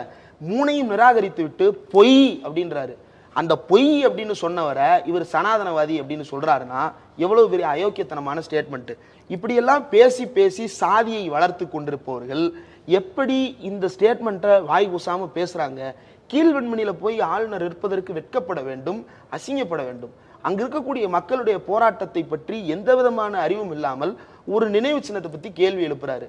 இந்தியா முழுக்க குடிசைகள் இருக்கு. ட்ரம்ப் வரும்போது குடிசையை மறைச்சு ஒயிட் டென்ட் கட்டினாங்க. அடுத்து சமீபத்தில் பல்வேறு நாட்டின் தலைவர்கள் வரும்போது அந்தந்த பகுதியில் இருக்கக்கூடிய குடிசைகளுக்கு பூரா G20 மாநாட்டுக்கு வெள்ள ஸ்கிரீன் கட்டிக்கிட்டாங்க. இப்படியெல்லாம் கட்டி கொண்டிருக்கக்கூடிய ஒரு நாட்டில் பல ஆயிரம் கோடி செலவழித்து நாடாளுமன்றம் புதுசா எதுக்கு? பல ஆயிரம் கோடி செலவழித்து எதற்காக அயோத்தி ராம் மந்திர் கட்டணும்? அயோத்தியில் பாபர் மசூதி இடிக்கப்பட்டது, அங்க ராம் மந்திர் கட்டப்பட்டது. இதற்கு மக்கள்கிட்ட வசூலிக்கிறாங்களா? மக்கள்கிட்ட வசூலிச்சு வீடு கட்டுங்களே, மக்கள்கிட்ட வசூலிச்சு CIT நினைவு சின்னம் கட்டுதுல, மக்கள்கிட்ட வசூலிச்சு நீங்க வீடு கட்டுங்க, அவங்களுக்கு எதிராக நீங்க புரட்சி நடத்தி காட்டுங்க. இல்ல ஒரு ஹாஸ்பிட்டல் கட்டுங்க, ஹாஸ்பிட்டல் கட்டுங்க, ஸ்கூல் கட்டுங்க. குறைந்தபட்சம் அந்த குடிசையில் இருக்கிற மக்களுக்கு நல்ல சாப்பாடு கொடுங்க சார். உத்தரப்பிரதேசத்துல இன்னைக்கும் ரொட்டியை டீயில முக்கி சாப்பிட்டுட்டு போறாங்க வேலைக்கு. ஏன்? அவங்களுக்கு சாப்பாடு அவ்வளவு ஒரு அன்அஃபோர்டபுளான திங்கா இருக்கு அந்த ஊர்ல. தமிழ்நாட்டில் இருப்பது போல இப்ப அம்மா உணவகம் இருக்கு, எத்தனையோ மலிவு விலை உணவகங்கள் தமிழ்நாட்டில் நடந்து கொண்டிருக்கிறது. இதெல்லாம் எதனுடைய காரணம்? இந்த தமிழ்நாட்டின் சமூக சூழலே ஒருத்தர் கேரக்டர் பண்றதாக மாற்றியமைக்கப்பட்டு கொண்டிருக்கிறது கொஞ்சம் கொஞ்சமாக. அப்படியான நிலை இந்தியாவில் இருக்கிறதா? இல்ல. அப்போ உங்களுடைய நோக்கம் தமிழ்நாட்டை பத்தி ஒரு தப்பான பெர்ஸ்பெக்ஷனை தேசிய அளவில் உருவாக்கணும். Tamil Nadu anti Hindu, Tamil Nadu anti Sanatanic, Tamil Nadu anti national, Tamil Nadu anti Indian, Tamil Nadu anti constitutional, Tamil Nadu anti law அப்படின்ற ப்ரொஜெக்ஷன்ஸை தேசிய அளவில் உருவாக்குறதுக்கு ரொம்ப தீவிரமா முயற்சி பண்றாரு RN ரவி. RN ரவி ஆகட்டும், தொடர்ச்சியாகவே இந்த சிவில் சர்வீஸ் ஆஸ்பிரண்ட்டை போய் மீட் பண்ணி பேசுறது, close room conference calls attend பண்றது, அடுத்த ஜென்ரேஷன் நீங்க தான் அப்படின்னு பேசுறது எல்லாம் நம்ம பார்த்துட்டு தான் இருக்கோம். நேற்று மோகன் பகவத் அவர் இந்தியாவில் இருக்கக்கூடிய நிறைய ஸ்டார்ட் அப் கம்பெனிகளுடைய சிஇஓலாம் பேசியிருக்காரு. பேடிஎம் ஆகட்டும், இந்த மால்தீவ் பிரச்சனை வந்தப்போ ஈஸ்மேட்ரிப்னு ஒரு கம்பெனி இருந்துச்சு, அந்த கம்பெனி ஹெட்னு எல்லாத்தையும் கூப்பிட்டு பேசுறாரு. நாங்கள் ஒரு ரைட் விங் எப்படி இந்தியாவுடைய டெவலப்மெண்ட் இன்க்ளூஷனஸ் தான் எங்களுக்கு முன்னேற்றமோ அதை தான் நாங்கள் யோசிக்கிறோம், அதே மாதிரி தான் நீங்களும் அப்படின்லாம் பேசுறாரு. ரவி அவர்களுமே இந்த மாதிரி தான் பேசிக்கிட்டு இருக்காரு தொடர்ச்சியாக. ஒரு சாஃப்ரனைஸ் பண்ணுறாங்களா இல்லையா அப்படிங்கிறது தனி விவாதம். ஆனால் இந்த ஒரு க்ரூமிங்னு ஒரு மெத்தட் இருக்குல்ல, ஒரு 30 ஆண்டுகளாகவே சிவில் சர்வீஸ் அப்படிங்கிறது ஒரு குறிப்பிட்ட அசோசியேஷனில் நீங்கள் சேர்ந்துட்டீங்க அப்படின்னா நீங்கள் எப்படியும் சிவில் சர்வீஸ் ஆயிரலாம்லாம் ஒரு லாஜிக் இருக்குது. அந்த கம்பெனியில் ஆரம்பித்து இன்னைக்கு நேற்று தமிழ்நாட்டை டிஸ்இன்டிகிரேட் பண்ணணும், இல்லை இங்கே இவ்வளோ பெரிய ஒரு விவாதம் ஆக்கணுங்கிறது அவங்க நோக்கம் இல்லை. இது ஒரு பல ஆண்டு கால பிளான். ஸோ இவ்வளோ மோட்டிவேட்டடாக ஒரு பிளான் பண்ணுறாங்க அப்படின்னா அதுக்கு எதிரான பிளானுமே ஸ்ட்ராங்காக தானே இருக்கணும். அப்போது அந்த ஆளுநர் RN ரவிக்கோ இல்லை அண்ணாமலை அவர்களுக்கோ எதிராக இங்கே அவ்வளோ ஒரு ஃபோர்ஸி பண்ணலைங்கிறது தான் இங்கே பிரச்சனையா? இல்லை, RN ரவி இப்போ நீங்கள் குறிப்பிட்ட அந்த சிவில் சர்வன்ஸ் விவகாரத்திலே கூட சிவில் சர்வீஸுன்ற அந்த கட்டுமானமே எதற்காக உருவாக்கப்பட்டது அப்படின்னா ஒன் பாலிசியை அமல்படுத்தணும். அது சென்ட்ரல் பாலிசி. அந்த சென்ட்ரலைஸ்டு பாலிசியை லோக்கல்ல அமல்படுத்துவதற்கான ஏஜென்ட் தான் சிவில் சர்வன்ட்ஸ். பிரிட்டிஷ் அப்படித்தான் உருவாக்கியது. இந்தியா உருவான போதும் கூட சிவில் சர்வீஸ் ஆஸ்பிரன்ஸுக்கு இருக்கக்கூடிய ஒன்லைன் என்ன அப்படின்னா, India is a nation in making. India என்பது உருவாக்கப்பட்டு கொண்டிருக்கின்ற ஒரு கட்டுமானம். விச் மீன்ஸ் இந்தியா என்பது ஒரு நாடல்ல அப்படின்ற பொருள்ல நான் சொல்லலை. இந்தியா அப்படின்ற அந்த ஒற்றைத்துவத்தை உருவாக்குவதற்கான ஏஜென்ட்டுகள் தான் சிவில் சர்வீஸ். கலெக்டராக இருக்கட்டும் அல்லது வந்து டிஜிபியாக இருக்கட்டும், இவங்க எல்லாருக்கும் அப்பாயின்மெண்ட் ஆர்டர் யார் சைன் பண்ணுவா? பிரசிடென்ட் ஆஃப் இந்தியா தான் சைன் பண்ணுவார். அதனால தான் ஸ்டேட் கவர்மெண்ட் நினைச்சா ஸ்டேட் கேடரில் இருக்கிறவங்கள சஸ்பென்ஷனில் தான் வைக்க முடியும், வெயிட்டிங் லிஸ்ட்லாம் வைக்க முடியுமே தவிர அவங்க மேலே வந்து பீனல் ஆக்ஷனை இமீடியட்டாக எடுக்க முடியாது. யூபிஎஸ்சி வரைக்கும் போயிட்டு வர வேண்டிய தேவையெல்லாம் இருக்கிறது. அப்போது இந்த செட்டப்பே கூடாது அப்படின்றது தான் தமிழ்நாட்டுடைய வாதம். டிஎன்பிஎஸ்சின்னு ஒன்று வச்சிருக்கிறோம், அவங்களும் கலெக்டராக வந்து சேவ் பண்ணுறாங்க. இப்போ சகாயம் இருந்தார், தமிழ்நாடே கொண்டாடியது. விமர்சனங்கள்லாம் அப்புறம் பேசுவோம். சகாயத்தை தமிழ்நாடு கொண்டாடியதா இல்லையா? எங்கிருந்து வந்தார்? டிஎன்பிஎஸ்சியில் எழுதி தானே வந்தார். இதே போல் டிஎன்பிஎஸ்சி குரூப் ஒன்றிலிருந்தே நம்ம தகுதியான திறமையான தமிழ்நாட்டை பற்றி புரிந்து கொண்ட, தமிழ்நாட்டு அறிவு கொண்ட, தமிழர்கள் பற்றிய பாசம் கொண்ட நபர்களை கண்டுபிடித்து அவர்கள் வேலை தர முடியும் அப்படின்ற போது எதற்காக ஒரு சுக்லாவோ ஒரு பானர்ஜியோ ஒரு ராவோ ஒரு தாக்கூரோ இங்கே வரணும்? அந்தந்த மாநிலத்தில் அவர்களுக்குரிய வேலை வாய்ப்பை உறுதிப்படுத்த வேண்டும் அப்படின்றது தான் நம்முடைய கோரிக்கை. இதை தமிழ்நாடு இன்னைக்குன்னு சொல்லலை, 1970களில் இருந்து இதை தான் சொல்லிட்டு இருக்கு. சிவில் சர்வீஸ்ன்ற ஒன்று ஆல் இந்தியா லெவலில் தேவையே இல்லை, ஸ்டேட் லெவலில் பப்ளிக் சர்வீஸ் கமிஷன்ஸ் இருக்குது, அதுவே போதுமானதுன்றது தான் நம்முடைய வாதம். இப்போது அதனுடைய யதார்த்தமே இப்படி தான் இருக்குது. இப்போ என்ன ஆயிடுது அப்படின்னா, மக்களுக்கு விழிப்புணர்வு வந்துருச்சு. சிவில் சர்வீஸ் வந்து 1970 இருந்த மாதிரி இன்னைக்கு இல்லை. 70 வந்து யாருக்கெல்லாம் 70 ரொம்ப ஈஸி தெரியுமா? சிவில் சர்வீஸ் எக்ஸாமு யார் எழுதுனாலும் டக்குன்னு வேலை கிடச்சிரும், போஸ்டிங் கம்மி, காம்படிஷனும் கம்மி. ஆனால் இன்னைக்கு போஸ்டிங்கும் கம்மி, காம்படிஷன் அதிகம். 10 வருஷத்துக்கு முன்னாடி 10 லட்சம் பேர் எழுதிட்டு இருந்த சிவில் சர்வீஸ் எக்ஸாம் இன்னைக்கு 15லேருந்து 20 லட்சம் பேர் எழுதுறாங்க வருஷம். ஏன் அப்படின்னா மக்களுக்கு அவேர்னஸ் கிடைச்சிருக்கு, விழிப்புணர்வு உருவாகிருக்கு. வெவ்வேறு சமூக பின்னணிகளை கொண்டவர்கள், வெவ்வேறு அரசியல் பின்னணிகளை கொண்டவர்கள், வெவ்வேறு குடும்ப சூழலை கொண்டவர்கள், மக்கள் மத்தியில் மக்களுக்கு அணுக்கமாக வாழ்ந்தவர்கள் எல்லாம் இன்னைக்கு வேலைக்கு வர ஆரம்பிச்சிட்டாங்க. இவங்களெல்லாம் தனியாக பிரெயின் வாஷ் பண்ண வேண்டியது இருக்கு. அதற்காகத்தான் இவங்க வந்து கரெக்டாக குறி வச்சு ஐஏஎஸ் அகாடமிஸை டார்கெட் பண்ணுறது, அங்கே போய் சனாதனவாதத்தை பேசுறது. ஐஏஎஸ் ஆஸ்பிரன்ஸ் வந்து எப்பயுமே வந்து ஒரு ஒரு மோல்டிங் மைண்ட் செட்டில் இருக்கணும் அப்படின்னு சொல்லுவாங்க. நீங்கள் எதுனாலும் வந்து அதை உள்ள வச்சு யோசிச்சு அரசு என்ன பாலிசி எடுக்குதோ அதை ஒட்டி முடிவெடுக்கணுன்றது அவங்களுடைய இது. இன்றைய அரசு எந்த பாலிசியின் அடிப்படையில் முடிவெடுக்குது? சனாதன பாலிசி. அந்த சனாதனத்தை உங்களுக்கு கொண்டு போய் சேர்க்கிற வேலையை ஆர்.என். ரவி செய்கிறாரு. சமீபத்தில் குடியரசு தினத்துக்கு பார்ட்டி கொடுக்குறேன் அப்படின்னு சொல்லி ஆர்கனைஸ் பண்ணார். ஒரு குரூப் இருக்குது தமிழ்நாட்டு ஃபேஸ்புக்கில், அந்த குரூப் பேர்லாம் நான் சொல்ல விரும்பல. அதில் ஒருத்தர் போஸ்ட் பண்ணுறாரு. என்ன போஸ்ட் பண்ணுறாரு அப்படின்னா, ஒரு எளியவனாகிய எனக்கு டீ பார்ட்டிக்கு அழைப்பு கொடுத்த ஆளுநருக்கு நன்றின்னு போஸ்ட் பண்ணுறாரு. சரி, ஏதோ போஸ்ட் பண்ணியிருக்கிறாரு அப்படின்னு அவர் அட்ரஸை பார்த்தோம் அப்படின்னா, ஸோ நீட் கோச்சிங் அகாடமி அப்படின்னு பேர் போட்டிருக்கு. சரி, இவர் அதில் வேலை பார்க்குறாரு போல அப்படின்னு பார்த்தா இவர் தான் நடத்துகிறாரு. சரி, அந்த வெப்சைட்டை போய் பார்த்தோம் அப்படின்னா வந்து தொடர்ந்து அந்த அகாடமியிலேருந்து ஸ்டேட் ரேங்க் எடுக்கக்கூடிய மாணவர்கள் அப்படின்னு சொல்லிட்டு ஒரு லிஸ்ட்டு போடுறாரு. அண்ணாமலை மேலே ஏற்கனவே ஒரு அலிகேஷன் இருக்கு. இவர் வந்து ஒரு குறிப்பிட்ட ஐஏஎஸ் அகாடமியின் சங்கல்ப் அப்படின்ற ஐஏஎஸ் அகாடமியின் மூலமாக தான் உள்ள போனாரு, நீங்க சொல்லிட்டீங்க அப்படின்றது மூலமாக தான் உள்ள போனாரு அப்படின்ற ஒரு அலிகேஷன் இருக்கு. இப்போ இவங்க எல்லாத்தையும் நெக்ஸஸாக வச்சுக்கிட்டு இவங்க வேற என்ன வேலை பார்க்குறாங்க? ஆளுநருடைய டீ பார்ட்டி யாரெல்லாம் போகலாம், யாருனாலும் அவர் கூப்பிடலாம் அப்படின்றது விதிமுறை. புரோட்டோக்கால் என்ன? தமிழ்நாட்டில் இருக்கக்கூடிய லெஜிஸ்லேச்சர்ஸு, எக்ஸிக்யூட்டிவ்ஸு இவங்க தான் போவாங்க. நீட் கோச்சிங் சென்டர் நடத்துறவரோட உங்களுக்கு என்ன டீ பார்ட்டி? ஏற்கனவே ஆன்லைன் ரம்மி அது ஒரு சர்ச்சை. 40 பேர்கிட்ட வந்து அவரை நேரில் போய் சந்திச்சிருக்கிறாங்க. ஆன்லைன் ரம்மி வந்து நல்லது. இப்போ தமிழ்நாட்டில் கூட ஒரு பிரச்சாரம் அப்பப்போ பண்ணுவாங்க, கஞ்சா உடம்புக்கு நல்லது, ஹெராயின் உடம்புக்கு நல்லது, அவ்வப்போது எடுத்துக்கொண்டால் மனநலத்திற்கு நல்லது. ரெகுலராக சிலர் வந்து குடி நோயாளிகள் இருப்பாங்க, அவ்வப்போது அளவாக குடிக்கிறவங்க வேற, ரெகுலராக குடி நோயாளிகள் இருப்பாங்க. அவங்கள்ட்ட போய் மருந்துடா நல்லதுடா, புதுசாக ஒருத்தனை குடிக்க வைக்கணும், மருந்துடா சாப்பிட்டு பாரு அப்படின்னு சொல்லி ஏமாத்துறதுக்குலாம் அந்த மாதிரி வந்து இவங்க வேலை பார்த்துக்கிட்டு இருக்கிறாங்க. அதுதான் இவங்க நடத்துறது. இப்போ இந்த நீட் கோச்சிங் அப்படின்றது வந்து இந்த வேலையை தான், நீட் கோச்சிங் பண்ணுறவரோட இவருக்கு என்ன வேலை அப்படின்ற அந்த கேள்வியை வந்து அதே மாதிரி தான் இதுவும் இந்த ஆன்லைன் ரம்மி. இப்போ இது ரெண்டுமே ஒரே பேட்டர்ன் தான். நீட் உடம்புக்கு நல்லது, நீட் நாட்டுக்கு நல்லது. எப்படி நல்லது அப்படின்னா, பிஜியில் வந்து -14 மார்க் எடுக்கிறவங்களுக்கு நல்லது. ஆன்லைன் ரம்மி உடம்புக்கு நல்லது. யார் யார் உடம்புக்கு நல்லது? மாதம் 1 லட்சம் ரூபாய் அதில் இழக்க தயாராக இருக்கிறவங்க உடம்புக்கு நல்லது. வருஷத்தில் 14 லட்சம் ரூபாய் இழக்கிறதுக்கு தயாராக இருக்கிறவங்களுக்கு நல்லது. என்னுடைய சொந்த ஊர்ல ஒரு நல்ல டீச்சர், அவர் மாதிரி ஒரு டீச்சரை பார்க்க முடியாத அளவுக்கு பேர் பெற்ற ஒரு டீச்சர் ஆன்லைன் ரம்மியில பாதிக்கப்பட்டு போன மாதம் ரயில் தண்டவாளத்தில் தலையை கொடுத்து இறந்து போனார், தற்கொலை பண்ணிட்டாரு. ஏன்னா பணத்தை இழந்துட்டாரு, திருப்பி ரெக்கவர் பண்ண முடியல அப்படின்னு. இந்த உயிர்களுக்கெல்லாம் யார் பொறுப்பு? அந்த உயிரை பழி வாங்குகின்றவர்களுக்கு போய் நீங்க ஆளுநர் மாளிகையில டீயை கொடுத்து விருந்து உபசரிப்பு செய்து ஸ்வீட்டு கொடுத்து அவங்கள்ட்ட போய் வெக்கம் இல்லாம பேசிட்டு வரீங்களே, இது என்ன மாதிரியான அரசியல்? ஏன் இந்த அரசியல் கேள்வி ஆளுநர்கிட்ட கேட்குறீங்கன்னு ஒரு சிலர் கேட்கலாம். அவர் அரசியல்வாதியாக தான் நடந்துக்கிறாரு, அவர்கிட்ட அந்த மாதிரி கேள்வி தான் கேட்கணும். ராஜ்பவன் அவர் இருக்க வேண்டிய இடம் அல்ல, ராஜ்பவனே ஒழிக்கப்பட வேண்டியது அது வேற. அவர் இருக்க வேண்டிய இடம் ராஜ்பவன் அல்ல, கமலாலயம். கமலாலயத்தில் உட்கார்ந்து பண்ண வேண்டியதை வந்து இங்கே பண்ணிட்டு இருக்கிறாரு. பேரலி ஆளுநருக்கு அண்ணாமலைக்கும் இடையில் இருக்கக்கூடிய அந்த போட்டி, எப்படா ராஜ்பவன்ல இருந்து நம்ம வெளியேறுவோம், எப்படா கமலாலயத்துக்கு உள்ள போகலாம் அப்படின்னு ரவி ரெடியா இருக்கிறாரு. அண்ணாமலை என்ன சொல்றாருன்னு தான் பார்க்கணும்.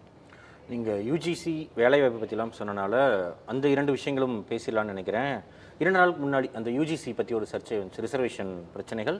இன்னொரு பக்கம் ராமசீனிவாசன் 2 வாரங்களுக்கு முன்னால் பேசிய ஒரு பேட்டி.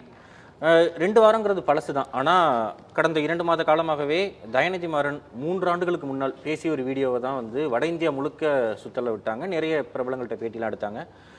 டிஎம்கே ஃபைல்ஸ் 3 அப்படிங்கிறது கிட்டத்தட்ட 7-8 ஆண்டுகள் பழசு. அந்த ஃபைல்ஸும் சுற்றிட்டு இருக்குங்கிறப்போ 2 ஆண்டுகளுக்கு முன்னால் இருக்கிற 2 வாரங்களுக்கு முன்னால் நடந்த பிரச்சனைகள் பற்றி பேசலாம், தப்பு இல்லை. ராமசீனிவாசன் பாஜகவை சேர்ந்தவர், பாஜகவில் முக்கிய பொறுப்பில் இருப்பவர். அவர் ஒரு பேட்டி தர்றார், ஒரு ஸ்டேஜ் இருக்குது, ஸ்டேஜில் தான் பேசுகிறாரு. முன்னாடியெல்லாம் வந்து இங்கே கவர்மெண்ட் ஜாப் அப்படின்னாலே எஸ்சிக்கு கிடைக்கும், எஸ்டிக்கு கிடைக்கும், பிசி எம்பிசிக்கு தான் கிடைக்கும், பிராமின்ஸுக்கெல்லாம் அது கிடைக்காது. அதே ஒரு ப்ரைவேட் அப்படின்னா ப்ரைவேட் செக்டாரில் வந்து பிராமின்ஸுக்கு தான் முக்கியத்துவம் கொடுப்பாங்க. ஏன்னா வந்து சமூகத்தில் வந்து அவங்களுக்கான முக்கியத்துவம் அவ்வளோ இது யூசிக்கு அப்படின்ட்டு. இடபிள்யூஎஸ் மாதிரியான ஒரு விஷயம் இங்கே வந்து எவ்வளவோ பேசியும் அதை ரொம்ப ஈஸியாக சாத்தியப்படுத்த முடிந்த ஒரு தேசம் இது.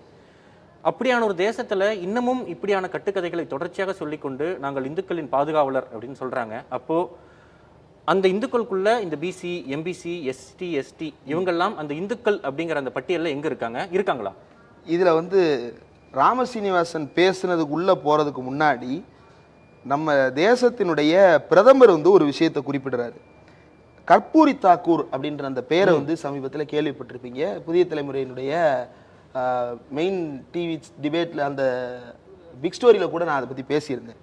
அவரை பற்றி பிரதமர் மோடி எழுதுறாரு. எழுதும்போது அவர் என்ன சொல்கிறாரு அப்படின்னா, for the past 10 years I have been working on the principles of Karpoori Thakur. ஓபிசிக்களுக்காகவே நான் 10 ஆண்டுகளாக உழைத்து கொண்டிருக்கிறேன். உழைத்து உழைத்து உழைத்து உழைத்து இன்றைக்கு கற்பூரி தாக்கூருக்கு இந்த விருதை கொடுத்திருக்கிறேன் அப்படின்னு யாரை பற்றி சொல்றாரு? ஓபிசி ரிசர்வேஷனுக்காக. 10 ஆண்டுகளா பாஜக தானே ஆட்சியில் இருக்காங்க. ஆமா, 10 ஆண்டுகளா ஓபிசிக்காக உழைக்கிறேன்னு சொல்றாரு மோடி. ஏன் தாக்கூருக்கு முன்னாடியே பாரத ரத்னா கொடுக்கல? ஏன்னா அப்போ வந்து நிதிஷ் இவங்களோட கூட்டணியில் இருந்தார். இப்போதான் நிதிஷ் வந்து கூட்டணியை மாற்றணும். நிதிஷ் கூட்டணியை மாத்துறதுக்கு ரெடி ஆயிட்டாரு. சும்மா மாத்தினா மக்கள் ஏற்றுக்க மாட்டாங்களே. உடனே கற்பூரி தாக்கூருக்கு, இது இவங்களுடைய முன்னோடிகள், இந்த லோகியா சோசியலிஸ்டுகளுடைய முன்னோடிகள், ராம் மனோகர் லோகியாவினுடைய இம்மிடியட் ஜென்ரேஷனில் தான் இவங்கெல்லாம் இருக்கிறாங்க. நிதிஷ், ராம் மனோகர் லோகியா கூட வேலை பார்த்தவங்கள கற்பூரி தாக்கூர் முக்கியமான நபர். அப்போ அவர் தான் 1978 ரிசர்வேஷன் அமல்படுத்துறாரு ஓபிசிகளுக்கு. எங்கே? பீகாரில் 26%, 78 தான் மண்டல் கமிஷன், 79 தான் ரிப்போர்ட் சப்மிட் பண்ணுறாங்க, 90 தான் அமல்படுத்துகிறாங்க. 12 வருஷம் கேப் இருக்குது, ரைட்டா? இந்த 12 வருஷத்துக்கு முன்னாடியே 78 கற்பூரி தாக்கூர் வந்து ரிசர்வேஷன் கொடுத்த உடனே ஆர்எஸ்எஸ் பண்ண பிரச்சாரம் என்னன்னா, கற்பூரி தாக்கூர் ரிசர்வேஷன் கொடுத்துட்டாருன்ற நியூஸை வந்த உடனே ரிசர்வேஷனை யார் பெற்று போட்டா? கற்பூரி தாக்கூரோட அம்மா பெற்று போட்டாங்க. இது பிரச்சாரம். ஏன் இந்த பிரச்சாரம் அப்படின்னா, கற்பூரி தாக்கூர் முடி சீர்திருத்தும் சமுதாயத்தை சேர்ந்தவர். இப்போ அவருடைய அம்மா, அவருடைய சாதி எல்லாத்தையும் இழிவுபடுத்தும் நோக்கத்தில் ப்ரொபகண்டா பண்ணி அன்னைக்கு இருந்த பிஜேபி ஃபேக்ஷன் வந்து அவருக்கு ஆதரவு தெரிவிக்கல. அவருக்கு எதிராக ரோட்டில் போராடி கொண்டிருந்தார்கள். எப்படி 90 வந்து விபி சிங் கவர்மெண்ட்டை வந்து ஜனசங்கம் கவிழ்த்ததோ அதே போல ஜனசங்கம் வந்து அன்றைக்கு கற்பூரி தாக்கூருக்கு எதிராக பிரச்சாரம் செய்தது. ஆனால் நிறைய பிரச்சாரங்கள், சண்டைகள் நடந்தது, ரிசர்வேஷன் கூடாது அப்படின்னு. ஆமா, அந்த பிரச்சனையில 90 விபி சிங் மண்டல் கமிஷன் அமல்படுத்திய போது அன்றைக்கு இருந்த பிஜேபி சங்க பரிவார அமைப்புகள் எல்லாம் இது ஜனசங்கம் வந்து அதை எதிர்க்கிறது. எதிர்த்து என்ன செஞ்சாங்க அப்படின்னா, ராமசீனிவாசன் பேசினார் இல்லையா, அதைத்தான் அன்னைக்கு செஞ்சாங்க. பல பேர் தீக்குளிக்க வைக்கப்பட்டார்கள். தீக்குளித்த யாருமே பிராமணர்கள் அல்ல. ரிசர்வேஷன் யாருக்கு கொடுத்தாங்க? ஓபிசிக்கு தானே கொடுத்தாங்க. எஸ்சி எஸ்டி கான்ஸ்டியூஷன் கொடுத்துருச்சு. ஓபிசி ரிசர்வேஷன் அமல்படுத்துறதுக்கு மண்டல் கமிஷன் பரிந்துரையை அமல்படுத்துறாங்க. ஓபிசிக்களுக்கு இடஒதுக்கீடு கொடுத்தா யாருக்கு பாதிப்புன்னு இவங்க கிளைம் பண்றாங்க? பிராமணர்களுக்கு பாதிப்பு, முற்பட்ட சமூகங்களுக்கு பாதிப்பு, மக்களுக்குள் பிளவு ஏற்பட்டு விடும். அப்ப இந்த பாதிக்கப்பட்டவர்கள் தான் அதுல இருந்து தீக்குளிச்சிருக்கணும். ஃபார்வர்டு கம்யூனிட்டின்னு இவங்க சொல்றவங்கல இருந்தானே தீக்குளிச்சிருக்கணும். ஒரு ஐயரோ, ஒரு ஐயங்காரோ, ஒரு பேனர்ஜியோ, ஒரு சுக்லாவோ அவங்க தானே தீக்குளிச்சிருக்கணும். இல்லையே, தீக்குளிச்சது வந்து ஓபிசி. எந்த ஓபிசிக்காக இடஒதுக்கீடு கொடுத்தார்களோ அதே ஓபிசியை இந்த சங்க பரிவார அமைப்புகள் தீக்குளிக்க வைத்தார்கள். இதை ராம சீனிவாசன் இன்னைக்கு ஓப்பனா சொல்றாரு. பிராமணால் நீங்க கத்தியெல்லாம் எடுக்கக்கூடாது, நான் சொல்லல, ராம சீனிவாசன் சொல்றாரு. நீங்க கத்தியெல்லாம் எடுக்கக்கூடாது, நாங்க இருக்கோம்னா யார் இருக்கா? யாரை வச்சு நீங்க பேசுறீங்க? நீங்க இருக்கேன்னு தனியா சொல்லுங்க, நான் இருக்கேன்னு சொல்லுங்க. நாங்க அப்படின்னு யாரை சொல்றீங்க? ஓபிசி சமூகங்களை சொல்றீங்களா? பிராமணர்களுக்காக கத்தி எடுத்து கொண்டு போய் தங்களுக்கு தாங்களே நெஞ்சில் குத்தி கொண்டு சாவதற்காக ஓபிசிகள் தயாராக இருக்கிறாங்கன்னு சொல்ல வரீங்களா? அந்த அர்த்தம் அதுக்கு என்ன பொருள்? இன்னொன்னு என்ன சொல்றாரு, ஜெயவிலாஸுக்கு போங்க. எனக்கு தெரிந்து ஜெயவிலாஸ்ல வந்து நிறைய ஓபிசிஸ் ஒர்க் பண்றாங்க. நிறைய பிற்படுத்தப்பட்ட சமூகத்தை சேர்ந்தவர்கள் வந்து அதுல வந்து டிரைவரா இருக்கிறாங்க. அது ஜெயவிலாசனுடைய பஸ் சர்வீசஸ்ல வந்து பல்வேறு படிநிலைகள்ல பல்வேறு சமூகத்தை சேர்ந்தவர்களும் வேலை பார்க்குறாங்க. இவர் வந்து அவங்க மேலே அவதூறா சொல்றாரா அப்படின்றது எனக்கு தெரியல. நாளைக்கு ஒருவேளை ஜெயவிலாஸுக்கு ஏதாவது பிரச்சனை வந்துச்சுன்னா ராம சீனிவாசன் பேசுற இந்த கிளிப்பிங்கை ஜெயவிலாஸுக்கு அனுப்பி வைக்கணும். ஏன்னா அவர் அந்த அளவுக்கு அபியூசிவா பேசியிருக்கிறாரு. போனீங்கன்னா உங்களை தடவி பார்த்து கண்டுபிடிச்சு வேலை கொடுப்பாங்க அப்படின்றாரு. என்னத்தை தடவி பார்ப்பீங்க? பூணூல் இருக்கான்னு தடவி பார்த்து வேலை கொடுப்பாங்கன்றாரா? அப்ப ஓபிசிக்களுக்காக உழைக்கிறேன்னு உங்க தலைவர் சொல்றாரு. நீங்க ஓபிசிக்கு எஸ்சி எஸ்டிக்கு வேலை கொடுக்குறாங்க, பிராமணனுக்கு தான் வேலை கொடுக்கணும், அதனால எல்லாத்தையும் பிரைவேட்டைஸ் பண்ணிடலாம், இடஒதுக்கீடு இல்லாம ஆக்கிடலாம் அப்படின்னு நீங்க சொல்றீங்களே, எது உண்மை? இவர் தானே சொல்றாரு, அண்ணாமலை தானே சொல்றாரு, ராம சீனிவாசன் என்னும் அறிஞர்னு தானே சொல்றாங்க. இவர் எழுதின புத்தகங்களையும் இவர் எழுதின கட்டுரைகளையும் வச்சுக்கிட்டு பிடிஆர் கூட கேட்டாரு, எந்த பல்கலைக்கழகத்தில் வேலை பார்த்து பேராசிரியர் ஆனீங்கன்னு. அந்த பாலிடிக்ஸ்குள்ள நான் போல. நீங்க பேசின பாலிடிக்ஸ் ஓபிசிக்காக உழைக்கிறேன், ஓபிசிக்கு வேலை கொடுக்குறேன், ஓபிசிக்கு நான் வந்து இடஒதுக்கீடு கொடுக்குறேன் அப்படின்னு பேசுறாரு மோடி. இவர் ஓபிசிக்கு வேலை கொடுக்க கூடாது, எஸ்சி எஸ்டிக்கு வேலை கொடுக்க கூடாது, பிராமணர்கள் எல்லாம் வந்து பிரைவேட்டைஸ் ஆனா தான் வேலை கிடைக்கும் அப்படின்னு சொல்லி பேசுறாரு. எது உண்மை? யாரு பேசுறது உண்மை? பிரதமர் பேசுறதுலயே இவருக்கான பாயிண்ட் இருக்கு. பிரதமர் அதை பேசிட்டு என்ன முடிக்கிறார் அப்படின்னா, நான் ஓபிசிகளுக்கு மனதில் வைத்துக்கொண்டே விஸ்வகர்மா திட்டத்தை கொண்டு வந்தேன். விஸ்வகர்மா தான் இவங்களுடைய ஓபிசிக்கான கான்ட்ரிபியூஷன். அதுதான் ராம சீனிவாசனும் மோடி கடைசியிலும் ஒன்று சேரக்கூடிய இடம். இந்த விஸ்வகர்மான்ற திட்டம் குலக்கல்வி திட்டம் தான். ரொம்ப வருத்தமா இருக்கு. இன்ஸ்டாகிராம்ல வந்து சில வீடியோஸ் பார்க்குறேன். அதுல வந்து ஒரு பொண்ணு வந்து தையல் மிஷின்ல உட்காந்து தையல் பண்ணிட்டு இருக்கு. ஒரு பொண்ணு, ஏன்பா நீ வந்து தையல் போட்டுட்டு இருக்க, உனக்கு என்ன, நீ தான் வேற படிச்சிருக்கல, எதுக்கு தையல் போட்டுட்டு இருக்க? இது எங்க அப்பா பண்ண தொழில், இது எங்க தாத்தா பண்ண தொழில், இதுல நான் அசிங்கப்பட தேவையில்லை, எந்த தொழிலையும் அசிங்கப்பட தேவையில்லை. ஆனா அந்த தையல் மிஷின்ல உங்க தாத்தாவும் அப்பாவும் சம்பாதிச்சதும், உங்க தாத்தாவும் அப்பாவும் தையல் போட்டுக்கிட்டு இருந்த போது ஐஏஎஸ் ஐபிஎஸ் உட்கார்ந்து இருந்தவங்க சம்பாதிச்சதும் ஒன்னா? உங்க தாத்தாவும் அப்பாவும் தையல் போட்டுக்கிட்டு இருந்த போது ஐஏஎஸ் ஐபிஎஸ் இருந்தவங்களுடைய சமூக பொருளாதார நிலை ஒன்னாதான் இருந்ததா? கிடையாது இல்ல. அப்ப ஒவ்வொரு தொழிலுக்கும் ஒவ்வொரு கிளாஸ் வச்சிருக்கிறாங்கல்ல, வர்க்க நிலைகள் வச்சிருக்கிறாங்கல்ல, இதெல்லாம் உடையணும், இதெல்லாம் மாறணும். கீழே இருக்கிற ஒருத்தனும் தையலும் தறியும் ஓட்டிக்கிட்டு இருந்த ஒருத்தன் கூட ஐஏஎஸ் ஐபிஎஸ் ஆகணும், தையலும் தறியும் ஓட்டிக்கிட்டு இருந்தவங்க கூட பிரதமரும் குடியரசுத் தலைவர் ஆகணும் அப்படின்றதுதான் நம்முடைய கனவு. அதையெல்லாம் சிதைக்கின்ற வகையில் நீங்கள் மீண்டும் மீண்டும் சாதிய படுகொலிக்குள் விழுந்து கொண்டே இருங்கள்னு சொல்லும் வகையில தான் விஸ்வகர்மா திட்டத்தை அமல்படுத்துறாரு. விஸ்வகர்மாங்கிறதே கேஸ்ட் நேம் தானே. விஸ்வகர்மான்றது தனியாவே ஒரு கேஸ்ட் நேம் இருக்கு. அதன் பெயரால தங்களை அறிமுகப்படுத்தி அடையாளப்படுத்திக் கொள்பவர்கள் இருக்கிறாங்க. அதுவும் தனி பாலிடிக்ஸ் இருக்கு. அதையும் இதுல சேர்த்து சொல்லணும்னு நினைக்கிறேன், அதை சொல்றேன். அதற்கு முன்னாடி இந்த விஸ்வகர்மா திட்டத்துல பிராமணர்களை சேர்த்துங்களேன், அவங்களும் ரொம்ப நாளா குலத்தொழில் பண்றாங்கல்ல. இவர் ராம சீனிவாசன் சொல்றாரு இல்லையா, இவர் சொல்ற இதே குலத்தொழில் விஷயங்களை ஒரு குறிப்பிட்ட சமூகம் வந்து நீண்ட காலமா கருவறைக்குள் செய்து கொண்டே இருக்கிறார்கள்ல, அவங்களுக்கு விஸ்வகர்மா ஸ்கீம் கிடையாதா? அவங்களுக்கு ஏன் கிடையாது? அப்போ ரோட்ல உட்காந்து செருப்பு தைக்கிறவன் செருப்பு தைக்கணும், ரோட்ல காய்கறி விற்கிறவன் காய்கறி விற்கணும், ரோட்ல வந்து சாக்கடை அடப்படுத்திட்டு இருக்கிறவன் சாக்கடை அடப்படுத்திக்கிட்டே இருக்கணும். இதுதான் இவங்க ஓபிசிகளுக்கு கொடுக்கக்கூடிய நீதி. அதைத்தான் பிரதமர் மோடி அயோத்தி ராமர் கோயில் திறப்பு விழாவில் சொன்னாரு. ராமரின் நீதி தான் இந்தியாவின் நீதி. எது ராமரின் நீதி? சம்பூகனின் தலையை வெட்டி கூடையில் போட்டவுடன் பிராமணனின் உடல் உயிர் பிழைத்து விட்டது. இதுதான் ராமரின் நீதி. இந்த நீதியைத்தான் இவர்கள் செய்ய விரும்புகிறார்களா? இந்த நீதியைத்தான் இவர்கள் ஓபிசிகளுக்கு வழங்க விரும்புகிறார்களா? சூத்திரன் ஒருவன் தவம் செய்கிறான்னு ராமர் வெட்டினாரு, நான் சொல்லல, ராமாயணத்துல இருக்கு. அவருடைய யுகத்துல வந்து சூத்திரன் தவம் செய்யக்கூடாது. இன்றைக்கும் மீண்டும் திரேதா யுகத்தை கட்டமைக்க பார்க்கிறார்கள். அதே யுகத்தின் நீதியை இன்றைய நீதியாக மாற்ற பார்க்கிறார்கள். இங்கே ரிசர்வேஷன் வந்ததற்கு பிறகு எஸ்சி எஸ்டிகளுக்கு ஒரு ஒரு 2 ஜென்ரேஷன் அவங்க வந்து முன்னேறியிருந்தாலே அதிகம். பிசி எம்பிசி ஒரு ஜென்ரேஷன் ஒரு 40 ஆண்டுகள் 50 ஆண்டுகள். இப்போ கட் ஆஃப் மார்க் இல்ல எக்ஸாம்பிளுக்கு சொல்றேன். இல்ல 40-50ன்னு சொல்றதே முதல்ல கூடாது. 1990களில் மண்டல் கமிஷன் அமல்படுத்துவதற்கு ஜிஓ போட்டாலும் கல்வியில் இந்த ரிசர்வேஷனை அமல்படுத்துவதற்கு, வேலை வாய்ப்பில் இந்த ரிசர்வேஷன் அமல்படுத்துறதுக்கு 99 ஆயிருச்சு. 99க்கு பிறகு இம்மீடியட் எஃபெக்ட்லேயோ ரெட்ராஸ்பெக்டிவ் எஃபெக்ட்லேயோ அது அமல்படுத்தப்படவில்லை. 2006 வரைக்கும் போராட்டம் நடக்கிறது. அதற்கு பிறகுதான் 2004க்கு பிறகுதான் வந்து ரெகுலரைஸ் ஆகுது. ஆனா இடபிள்யூஎஸ்ன்னு உங்க கொடுத்த ரிசர்வேஷன் இருக்குல்ல, ஜனவரி 31 ஆர்டர், கோர்ட் ஆர்டர். அந்த கோர்ட் ஆர்டரை நீங்க டவுன்லோட் பண்ணி படிச்சு முடிக்கிறதுக்கு மறுநாள் மத்தியானம் ஆகும்ல. ஆனா மறுநாள் காலையிலேயே வித் இம்மீடியட் எஃபெக்ட் இடபிள்யூஎஸ் அமல்படுத்தப்பட்டது.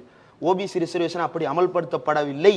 எஸ்சி எஸ்டி ரிசர்வேஷன் கான்ஸ்டியூஷன் கேரண்டியாக இருந்தாலும் இன்றைக்கு வரைக்கும் முழுமையாக அமல்படுத்தப்படவில்லை. ஐஐடிலையும் ஐஐஎம்லையும், அகமதாபாத் ஐஐடியா இருக்கட்டும், சென்னை ஐஐடியா இருக்கட்டும், கல்கத்தா ஐஐடி, மும்பை ஐஐடி, எதுவாகனாலும் இருக்கட்டும், எதிலாவது இந்த நிமிடம் வரை முழுமையான இடஒதுக்கீட்டு நடைமுறைப்படுத்தப்பட்டிருக்கிறதா? முழுமையாக நடைமுறைப்படுத்தப்பட்டு இடபிள்யூஎஸ் முழுமையாக இருக்கிறது. ஆனா ஓபிசியும் எஸ்சி எஸ்டி ரிசர்வேஷனும் முழுமையாக நடைமுறைப்படுத்தப்படவே இல்லை. அதனால ஓபிசி ரிசர்வேஷனை ஓபிசிக்கள் அனுபவித்து விட்டார்கள் அப்படின்னு இவங்க எழுப்புறதே கட்டுக்கதை. ரிசர்வேஷனை ஓபிசிக்கள் அனுபவிக்கவே கூடாதுன்றதுக்காகத்தான் இவங்க மாய கதைகளை கட்டி கொண்டிருக்கிறார்கள். பட்டியல் சமூகத்திலிருந்து வெளியேற போகிறோம் அப்படின்னு சொல்லிட்டு தேவேந்திரகுல வேளாளர் சமுதாயத்தை சேர்ந்தவர்களை வந்து கொம்பு சீவி விடுவது. அவர்களுடைய சமுதாய நிலை இன்றைக்கு என்னவாக இருக்கிறது? பட்டியலில் இருப்பது கேவலம் அப்படின்னு இவங்க மக்களை வந்து தூண்டி விடுறாங்க. அப்போ பட்டியலில் இருக்கக்கூடிய மற்ற சாதிகள்லாம் இந்தியாவை பொறுத்த வரைக்கும் முதல்ல ஒரே ஒரு பட்டியல் தான் இருந்தது, டிப்ரெஸ்டு கிளாஸஸ்ன்ற பட்டியல் தான் பிரிட்டிஷ்காரங்க எடுத்து வச்சது. அந்த டிப்ரெஸ்டு கிளாஸஸ்ல யார் யாருக்கெல்லாம் நேரடியான தீண்டாமை கொடுமைகள் நடந்ததோ அவங்களெல்லாம் ஷெட்யூல் பண்ணிட்டு மீதி இருக்கிறவங்கள வெளியே போட்டது. அந்த வெளியே இருந்தவங்க தான் ஓபிசி அப்படின்னு சொல்லக்கூடிய பிற்படுத்தப்பட்ட சமுதாயத்தை சேர்ந்தவர்கள். ஷெட்யூல்லையே ரிமைன் ஆனவங்க வந்து இந்த ஷெட்யூல்டு காஸ்ட் அப்படின்னு இன்னைக்கு நம்ம லிஸ்ட் பண்ணியிருக்கிற இந்த காஸ்டஸ். இந்த காஸ்ட்ல இப்போ தமிழ்நாட்டிலிருந்து சில சமூகங்கள் உள்ள இருக்கிறாங்க அப்படின்னா அதற்கு ஒரு வரலாற்று பின்னணி இருக்கிறது, அவர்களுடைய நிகழ்கால யதார்த்தம் இருக்கிறது. ஓபிசி எஸ்சி எஸ்டி ரிசர்வேஷன் சும்மா கொடுத்துறல, அந்த சமூகங்களினுடைய வாழ்நிலை எப்படி இருக்கிறது, சம்பாத்தியம் எப்படி இருக்கிறது, வீடுகள் எப்படி இருக்கிறது, குடிசைகள் எப்படி இருக்கிறதுன்னு அவ்வளவையும் ஆய்வு செய்தது மண்டல் கமிஷன். அதற்கு பிறகுதான் அவர்களுக்கு கொடுத்தது. ஆனா அவங்கள்ட்ட போய் இவங்க என்ன தெரியுமா சொல்றாங்க? நீங்க இந்திரனின் குலத்தை சேர்ந்தவர்கள், உங்களுக்கு ரிசர்வேஷன் அசிங்கம், அதனால நீங்க உள்ள போகாதீங்க. ரிசர்வேஷனின் பலனை தேவேந்திரகுல வேளாளர் சமுதாயத்தை சேர்ந்த அத்தனை குடும்பங்களை அனுபவித்துட்டார்களா? இல்ல இல்ல. இன்னும் எத்தனையோ பேர் வயக்காட்டில் கஷ்டப்பட்டுட்டு தானே இருக்கிறாங்க. இன்னும் எத்தனையோ பேர் தங்களுடைய பிள்ளைகளை முதல் தலைமுறை பட்டதாரிகளாக தமிழ்நாட்டு வேலை வாய்ப்புகளில் உள்ள புகுத்திக்கிட்டு தானே இருக்கிறாங்க. இதுதான் அவங்களுடைய யதார்த்தமான நிலை. இப்போ அவங்கள போய் கொம்பு சீவுறது. அடுத்து இங்க கொங்கு வேளாளர் சமுதாயத்தை செலக்ட் பண்றது. அந்த சமுதாயத்தை செலக்ட் பண்ணிட்டு உங்க சாதியை சேர்ந்த ஆண்களும் பெண்களும் கலப்பு திருமணம் பண்றதுனால உங்க சாதி வந்து இழிவுபடுத்தப்படுது. நீங்க வந்து இந்த சத்திரிய வம்சத்தை சேர்ந்தவர்கள், இந்த சத்திரிய வம்சத்தை சேர்ந்தவர்கள் இப்படி இருக்கக்கூடாது, உங்களுடைய நீதியே வேற அப்படின்னு அவங்கள கொம்பு செய்வது. வன்னியர்கள்ட்ட போய் திரௌபதியின் கதை அவங்களுடைய வரலாறு இன்னைக்கு பேச ஆரம்பிச்சா நேரா மகாபாரதத்துல போய் நிப்பாட்டுறாங்க. அதுக்கிடையில 2000-3000 வருஷத்துக்குள்ள என்னதாண்டா ஆச்சு அப்படின்னா அதை பத்தி யாருமே இன்றைக்கு பேசுறதே இல்லை. வன்னியர்களுடைய இன்றைய யதார்த்தமான நிலை என்ன, வன்னியர் குடும்பங்களினுடைய இன்றைய யதார்த்த நிலை என்ன? ஆனா அவங்களை இப்படி எப்படி கொம்பு செய்வார்? ராமதாஸ் உள்ளிட்டவர்களை பிராக்சியாக பயன்படுத்தி கொண்டு என்ன அவங்களுடைய யதார்த்தம் என்ன அப்படி சொல்ற உயர்த்திட்டு போற அளவுக்கு தான் அவங்களுடைய வாழ்நிலை இருக்கிறதா? அந்த சமூகம் இல்லை, தமிழ்நாட்டில் இருக்கக்கூடிய ஓபிசி எஸ்சி எஸ்டி எல்லா சமூகத்தை சேர்ந்தவர்களுக்கும் இப்படி ஒரு கொடூரமான யதார்த்தம் மாறி இருக்கிறது. அவங்களால வந்து இடஒதுக்கீட்டின் பலன்களை இன்றைக்கும் முழுமையாக அனுபவிக்க முடியாத ஒரு நிலை இருக்கிறது. அவங்கள்ட்ட போய் நீங்க வந்து விஸ்வகர்மா என்கின்ற கடவுளுக்கே வீடு கட்டி கொடுத்த ஒரு சமுதாயத்தை சேர்ந்தவர்கள், நீங்க வந்து இந்திரனின் குலத்தை சேர்ந்தவர்கள், நீங்க வந்து துரியோதனனின் வம்சத்தை சேர்ந்தவர்கள், நீங்க தர்மரின் குலத்தில் வந்ததால் நீங்கள் வந்து வன்னியர்கள் இப்படின்னு சொல்லிட்டு ஒவ்வொரு சமுதாயத்துக்கு கட்டுக்கதைகளை உருவாக்கி கொண்டு அவர்களை வந்து மறுபடியும் ஒரு மாய உலகத்துக்குள் தள்ளுகிறார்கள். அவங்களுடைய யதார்த்தத்தை அவர்கள் புரிந்து கொள்வதே இல்லை. தமிழ்நாட்டில் வந்து தலைமைச் செயலகம் இருக்கிறது, அதில் வந்து கேபினட் செக்ரட்டரின்னு ஒருத்தர் இருப்பார், தமிழ்நாடு தலைமைச் செயலாளர்னு ஒருத்தர் இருக்கிறார். அந்த தலைமைச் செயலாளர் பொறுப்புல எத்தனை தமிழ் சாதிகளை சேர்ந்தவர்கள் வந்து விட்டார்கள், எத்தனை எஸ்சி எஸ்டி சமுதாயத்தை சேர்ந்தவர்கள் வந்து விட்டார்கள். சுதந்திரம் பெற்ற இந்திய வரலாற்றில் 70 ஆண்டு கால ரிசர்வேஷன், 80 ஆண்டு கால ரிசர்வேஷன், தமிழ்நாட்டில் 100 ஆண்டு கால ரிசர்வேஷன் எல்லாம் வந்து பேசுறாங்கல்ல. எத்தனை பேர் வர முடிந்திருக்கிறது இன்றைக்கு அந்த பொறுப்புகள்ல? வர முடியல. நம்முடைய ஊர்களில் கலெக்டர் லிஸ்ட் எடுத்து பாருங்க, ஒவ்வொரு இதுலயும் மாவட்ட ஆட்சியர்கள் பட்டியல் வந்து வெளியே மாட்டியிருப்பாங்க. ஒரு மரப்பலகையில வெள்ளை எழுத்துக்கள் எழுதி வச்சிருப்பாங்க. அதில் எத்தனை தமிழ் சாதிகளின் பெயர்கள் இருக்கிறது, எத்தனை தமிழ் சமூகத்தை சேர்ந்தவர்களின் பெயர்கள் இருக்கிறது, இன்றைக்கு வரைக்கும் வர முடியவில்லை. இந்த ரிசர்வேஷன் இருந்தும் கூட இதை ஒழித்து விட்டால் இவர்கள் இந்த கோரிக்கைக்கே வரமாட்டார்கள். சூத்திரன் படிக்கிறான், அவன் படிப்பதனால் வேலை கேட்கிறான், வேலை கேட்பதனால் உரிமை கேட்கிறான், உரிமை கேட்பதனால் அடுத்தடுத்த வளர்ச்சியை நோக்கி அவன் வருகிறான், எனக்கு சமமானவனாக மாறுகிறான். அப்ப இது எல்லாத்தையும் எங்க ஒழிக்கணும்? படிப்புல இருந்து ஒழிக்கணும். அதனாலதான் இவங்க பண்ற அந்த ஓபிசி டி ரிசர்வேஷன் பாலிசின்ற விஷயங்களை யூஜிசி வெளியிட்டது அப்படின்ற விஷயத்தை இங்கிருந்து பொருத்தி பார்க்கணும். இவங்களுடைய மொத்த சனாதன கட்டமைப்பையும் யூஜிசியில் வந்து நிறுத்தி இருக்கிறார்கள். யூஜிசி தான் இவ்வளவு நாளா NFOBCன்னு ஒரு இது இருந்தது, National Fellowship for OBC, National Fellowship for SC, National Fellowship for ST, Maulana Abul Kalam Azad Fellowship for minorities அப்படின்னு சொல்லிட்டு தனித்தனியா இருந்தது. இது எல்லாவற்றையும் தனித்தனி துறைகளில் வச்சு மெயின்டைன் பண்ண முடியாதுன்றதுனால தான் யூஜிசிகளை கொடுத்தோம். 6 மாசமா NFOBC, NFSC, Maulana Abul Kalam Azad fellowship வரல. 6 மாசமா வரலையே அப்படின்னு சொல்லிட்டு இவங்க வந்து கேள்வி எழுப்புறாங்க. யாருக்கு? யூஜிசிக்கு கேள்வி எழுப்புறாங்க. ஐயோ உங்களுக்கு விஷயமே தெரியாதா, நாங்கள் இது எல்லாத்தையும் வந்து சோஷியல் ஜஸ்டிஸ் மினிஸ்ட்ரிக்கு மாற்றிட்டோம், மைனாரிட்டிஸ் மினிஸ்ட்ரிக்கு மாற்றிட்டோம், பேக்வர்டு கிளாஸ் மினிஸ்ட்ரிக்கு மாற்றிட்டோம், நீங்கள் அங்கே போய் கேட்டுங்கோ அப்படின்னு சொல்லிட்டு மெயில் வருது. யார்? மாணவர்கள் கேட்டதுக்கு அப்புறம், தெரிந்த நண்பர்கள் தான் அதை கேட்குறாங்க, கேட்டதுக்கு பிறகு தான் இந்த மெயில் வருது. அப்போது என்ன நடந்துக்கிட்டு இருக்கு உள்ள? 6 மாசமாக வரல. ஜூனியர் ரிசர்ச் ஃபெல்லோன்னு ஒன்று இருக்குது. அந்த JRFல எந்த அளவுக்கு இடஒதுக்கீட்டை பின்பற்றுகிறார்கள் என்பதில் வெளிப்படைத்தன்மை இல்லை. ஆனால் அந்த JRF இன்ஃப்ளேஷனை பொறுத்து உயர்த்தி வழங்கப்படுகிறது. நேஷனல் ஃபெல்லோஷிப் ஃபார் ஓபிசியை உயர்த்தியும் வழங்கவில்லை, 6 மாதமாகவும் வழங்கவில்லை. SC/ST ஃபெல்லோஷிப்பை உயர்த்தியும் வழங்கவில்லை, 6 மாதமாகவும் வழங்கவில்லை. மௌலானா அபுல் கலாம் ஆசாத் ஃபெல்லோஷிப்பை பற்றி கேட்கும்போது அது ரொம்ப ரெடண்டண்ட்டாக இருக்குது, பல பேர் அதனால் பயனடைய மாட்டாங்க, அது கண்டினியூ பண்ணணுமான்ற கேள்வி எங்களுக்கு இருக்குன்னு ஸ்மிருதி இரானி பேசுகிறாங்க. Pre matric scholarship, post matric scholarship, PhD scholarship அப்படின்னு பெண்களுக்கும் பட்டியல் சமூக குழந்தைகளுக்கும் இருந்த அத்தனை ஸ்காலர்ஷிப்பும் நிறுத்தப்பட்டிருக்கிறது. ஏன்? ஒரு சீனியர் சிட்டிசன் ரயிலில் போறதற்கு இருந்த பயண கட்டண சலுகை வரைக்கும் நிறுத்தப்பட்டிருக்கிறது. இவங்களுடைய சோசியல் ஜஸ்டிஸ் இதுதான், இவங்களுடைய பாலிசி இதுதான். ஓபிசி, SC, ST, மைனாரிட்டிஸ் அப்படின்ற இந்த இன்க்ளூசிவ் பாலிடிக்ஸுக்குள்ள மக்கள் போய்விட்டார்கள் என்றால் சனாதனத்தை கட்டமைக்க முடியாது. அதனால் அவன் எங்கிருந்து தொடங்குகிறான்? படித்து தொடங்குகிறான். அந்த படிப்பை நிறுத்திவிட வேண்டும் அப்படின்றதுதான் இந்த டீரிசர்வேஷனுக்கு பின்னாடி இருக்கிறது. யூஜிசி வெப்சைட்ல இருந்து எடுத்த ஸ்கிரீன்ஷாட். யூஜிசி ஹோல்ஸ் த ரெஸ்பான்சிபிலிட்டி. அந்த சாப்டர் 10ன்னு போட்டு அந்த பக்கத்தை எல்லாரும் பார்த்தோம் இல்லையா, டி ரிசர்வேஷன், அந்த பக்கத்துக்கு யார் ரெஸ்பான்சிபிள்? அது யார் உருவாக்கியது? யூஜிசி வெப்சைட்ல இருந்து எடுக்கப்பட்ட அந்த கட்டுரைக்கு என்ன பதில்? அதை யூஜிசி இப்போ வரைக்கும் தெளிவுபடுத்தியிருக்கா? அப்படி ஒரு பாலிசி இல்லைன்றாங்கல்ல. சரி, அந்த பாலிசி இந்தியா முழுக்க அமல்படுத்துறதுக்கு ஏதாவது முயற்சி எடுத்திருக்கோமா அப்படின்னு கேட்டால் அப்போ என்ன சொல்றாங்க அப்படின்னா, ஒவ்வொரு இன்ஸ்டிடியூஷனும் இப்போ என்ன பண்றாங்கன்னா ஆழமா ஆய்வு செய்யறாங்க. எவ்வளவு ஆழமா அப்படின்னு தெரியல, ஆழமா ஆய்வு செய்து ரிசர்வேஷனை எப்படி எல்லாருக்கும் கொடுக்கறது அப்படின்னு யோசிக்கிறாங்க. அதாவது ஒரு சீட், இப்போ ஒரு பிசிக்காக கொடுக்க வேண்டிய ஒரு சீட் எம்டியா இருக்கு அப்படிங்கிறப்போ அந்த ஒரு தகுதியான ஒரு சீட் மிஸ் ஆயிருது அப்படிங்கறனால அந்த தகுதியான சீட்ல வேற யாராவது வரலாம், தகுதியான நபர்கள் அப்படின்னு சொல்லிட்டு இவங்க வந்து பிசில இருந்து எத்தனையோ பேர் இருக்காங்க. 140 கோடி மக்கள் தொகையில ஒரு 90 கோடியாவது பிசி ஒருத்தர் கூட இல்லையா? ஒருத்தர் கூட இல்ல. 90 கோடி இல்ல, ஒருத்தர் கூட பிசில வந்து தகுதியான IIT ப்ரொஃபசர் இல்லையா? அதையும் மீறி அந்த IITல படிக்கிறதுக்கோ வேலை பார்க்கறதுக்கோ போனா 6 மாசத்துல பிணமாக அந்த அறையில் தொங்குகிறார்கள். இதுதான் இவங்களுடைய நீதி, அதுதான் இவர் சொன்ன ராமநீதி. இல்ல, எனக்கு இதுதான் இங்க நடந்துகிட்டு இருக்கு அப்படிங்கறதெல்லாம் உண்மை. ஆனா எதிர்க்கட்சிகள் வலுவா இருக்கிறத பத்தி கேட்டீங்க இல்ல, எதிர்க்கட்சி வலுவா இருக்கு. இன்னொன்னு, இப்போ யூஜிசி ஆகட்டும், இங்க இருக்கிற இந்த சிஸ்டம் ஆகட்டும், தொடர்ச்சியாகவே சொல்லிக் கொண்டிருக்கிற விஷயம் வந்து ரிசர்வேஷனால குவாலிட்டி பாதிக்கப்படுது, குவாலிட்டி மோசம். ஏதாவது ஆதாரம் வச்சிருக்காங்களா? ஆதாரம் ஒரு நாள் இருந்ததில்லை. ஆனா இவர்கள் சொல்லும் அந்த ஒரு விஷயம் இருக்குல்ல, இப்போ மெடிக்கல் கட் ஆஃப்னு எடுத்துக்கிறோம் அப்படின்னா எம்பிசிக்கும் பிசிக்கும் பெரிய வித்தியாசம்லாம் கிடையாது. அந்த எம்பிசி கட் ஆஃபே ஓப்பன் கட் ஆஃப்க்கு அதுக்கும் கிட்ட தான் இருக்குது. இவங்க எல்லாத்த விட SBI பேங்க்குக்கோ இல்லை மிச்சதுக்கோ வந்து இடபிள்யூஎஸ்க்கான கட் ஆஃப் கம்மி, இடபிள்யூஎஸ்க்கான இயர்லி சேலரி இன்கமும் அது ரொம்ப ஜாஸ்தி. அப்போது இதை ரெண்டையுமே இப்படி இந்த தேசத்தில் வந்து இங்கே இருக்கக்கூடிய பெரும்பான்மை இந்துக்களால் சகிச்சுக்க முடியுது? அவர்களுக்காக கொடுக்கப்பட்ட ஒரு விஷயத்தை ஜஸ்ட் லைக் தட் அவங்களால இக்னோர் பண்ணி உனக்கு இதெல்லாம் கிடையாது போடா அப்படின்னு சொல்ல முடியுது. அதையும் இங்கே இருக்கிற பெரும்பான்மை இந்துக்கள் ஏற்றுக்கிறாங்க. இடபிள்யூஎஸ் மாதிரி இங்கே ரிசர்வேஷனுங்கிறதே சோஷியல் அப்லிஃப்ட்மெண்ட், அதை வந்து எக்கனாமிக்கல் அப்லிஃப்ட்மெண்ட்டாக மாற்றி எக்கனாமிக்கல், அதாவது 8 லட்சம்ங்கிறதே ஒரு எக்கனாமிக்கல் அப்லிஃப்ட்மெண்ட்னு ஒரு வித்தியாசமான ஒரு பேட்டர்ன், அது ஒரு அரிய வகை பேட்டர்ன். அந்த பேட்டர்னை வந்து அசால்ட்டா இங்க வந்து கம்யூனிஸ்டுகள் உட்பட இங்க சாத்தியப்படுத்த முடியுது அப்படின்னா இது யாருக்கான தேசம்? இது யாருக்கான தேசம் அப்படின்னு நீங்க மக்கள்கிட்ட கேட்டீங்கன்னா ஒரு பதில் வரும். இது யாருக்கான தேசம் அப்படின்னு ஆட்சியாளர்கள்ட்ட கேட்டிங்கன்னா வேற ஒரு பதில் வரும்.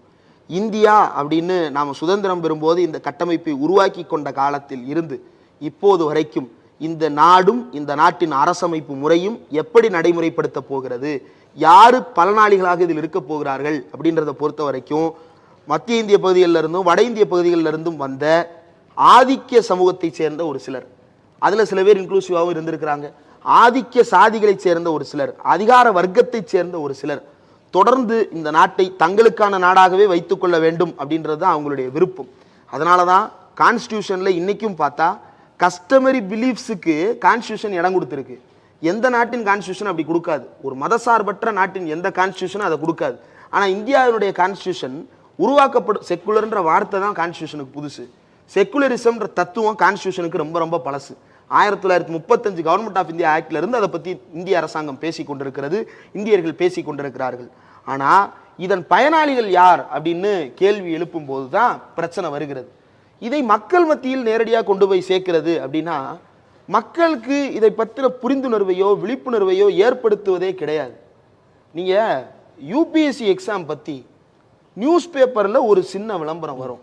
நியூஸ் பேப்பர் வாங்காத கிராமங்கள் எத்தனை இருக்குது, அதில் போய் யூபிஎஸ்சின்னு ஒரு எக்ஸாம் இருக்குது, இந்த எக்ஸாமுக்கு நீங்கள் படிங்க, நீங்கள் கலெக்டர் ஆகலாம், இதுக்கு கவர்மெண்ட்டே வந்து கோச்சிங் சென்டர் நடக்குது, அந்த கோச்சிங் சென்டரில் நீங்கள் படிக்கலாம், அதையும் மீறி உங்களுக்கு உதவி தேவைப்பட்டால் ஸ்டைஃபண்டுக்கு வாங்கிக்கலாம், அல்லது வந்து அந்தந்த துறை சார்ந்த அமைச்சகங்களின் உதவியை நாடிக்கலாம், லைப்ரரின்னு ஒன்று இருக்குது, நீங்கள் போய் படிங்கன்னு இந்தியாவின் சுதந்திரம் பெற்ற 75 ஆண்டுகளில் எத்தனை கிராமங்களுக்கு போய் இந்த பிரச்சாரத்தை இந்திய அரசு பண்ணியிருக்கு? என்றுமே செய்தது கிடையாது. ரேடியோன்னு ஒன்று ஓடிச்சு, அந்த ரேடியோவில் எத்தனை பேர் இந்த விளம்பரத்தை கேட்டிருக்காங்க? டிடி பொதிகின்னு ஒரு சேனல் இருந்தது, எத்தனை பேர் வீட்டில் டிடி இருந்தது, எத்தனை பேர் வீட்டில் டிவி இருந்தது, எத்தனை பேர் வீட்டில் இந்த விளம்பரம் பார்க்கப்பட்டது? எதுவுமே கிடையாது. ஸோ இவங்களுடைய திட்டங்கள், இவங்களுடைய நலன்கள் எல்லாமே ஒரு அதிகார வர்க்கத்தை சேர்ந்தவர்கள், ஒரு ப்ரிவிலேஜ்டு கிளாஸஸ்க்கு மட்டும்தான் இவ்வளவு காலம் கிடைத்திருக்கிறது. தமிழ்நாட்டில் டிவின்னு ஒன்று இலவசமாக கொடுக்கப்பட்டு எல்லார் வீட்டுக்கும் போனதற்கு பிறகுதான் 24 மணி நேரம் நியூஸ் சேனல் ஓட ஆரம்பிச்சது தமிழ்நாட்டு வீடுகளில். அதுக்கு முன்னாடி எத்தனை வீடுகள் நியூஸ் தெரியாமல் இருந்தது, எத்தனை வீடுகள் வந்து எந்த விதமான தகவல் தொடர்பும் இல்லாமல் இருந்தது அப்படின்ற உண்மைகள் நமக்கு தெரியும். அன்றைக்கு இருந்த தமிழ்நாட்டினுடைய இன்டர்நெட் அஃபோர்டபிலிட்டி என்னவாக இருந்தது, எத்தனை பேரால் இன்டர்நெட் அஃபோர்ட் பண்ண முடிந்தது, எத்தனை பேரால் டெய்லி 1 மணி நேரம் போய் இன்டர்நெட் கெஃபேல போய் உட்காந்துட்டு வர முடிந்தது, அதுக்கு காசு கொடுக்க முடிந்தது? அப்படி இருந்ததே இல்லை. அப்போது இங்கேருந்து கொண்டு போன அந்த டிவி எல்லாத்தையும் மாற்றுது. தமிழ்நாடு அரசாங்கம் இங்கிருந்து லைப்ரரியை வந்து மூமெண்ட்டாக மாற்றி மக்கள் மத்தியில் லைப்ரரிகளை பிரபலப்படுத்துவதற்கு வேலை பார்க்குறத ஒரு மூமெண்ட்டாக மாற்றுது. எல்லாருக்கும் நியூஸ் பேப்பர் போலனாலும் ஸ்கூல்களுக்கு நியூஸ் பேப்பர் போகணும் அப்படின்னு ஒரு மூமெண்ட்டாக மாற்றுது. அப்போது இது எல்லா வேலைகளையும் இங்கேருந்து யாரோ ஒருத்தர் அங்கங்கே சின்ன சின்னதாக செஞ்சுட்டு இருக்காங்களே தவிர இந்திய அரசாங்கம் எந்த காலத்திலும் அன்பிரிவிலேஜ்டு செக்ஷன்ஸ் ஆஃப் த சொசைட்டியை பற்றி கவலைப்பட்டதே கிடையாது. அதுதான் இதனுடைய யதார்த்தம். விவசாயிகளை பற்றின ஆடெல்லாம் ஓடும், நிறைய ஓடும், டிடி பொதிகையில் ஓடும்.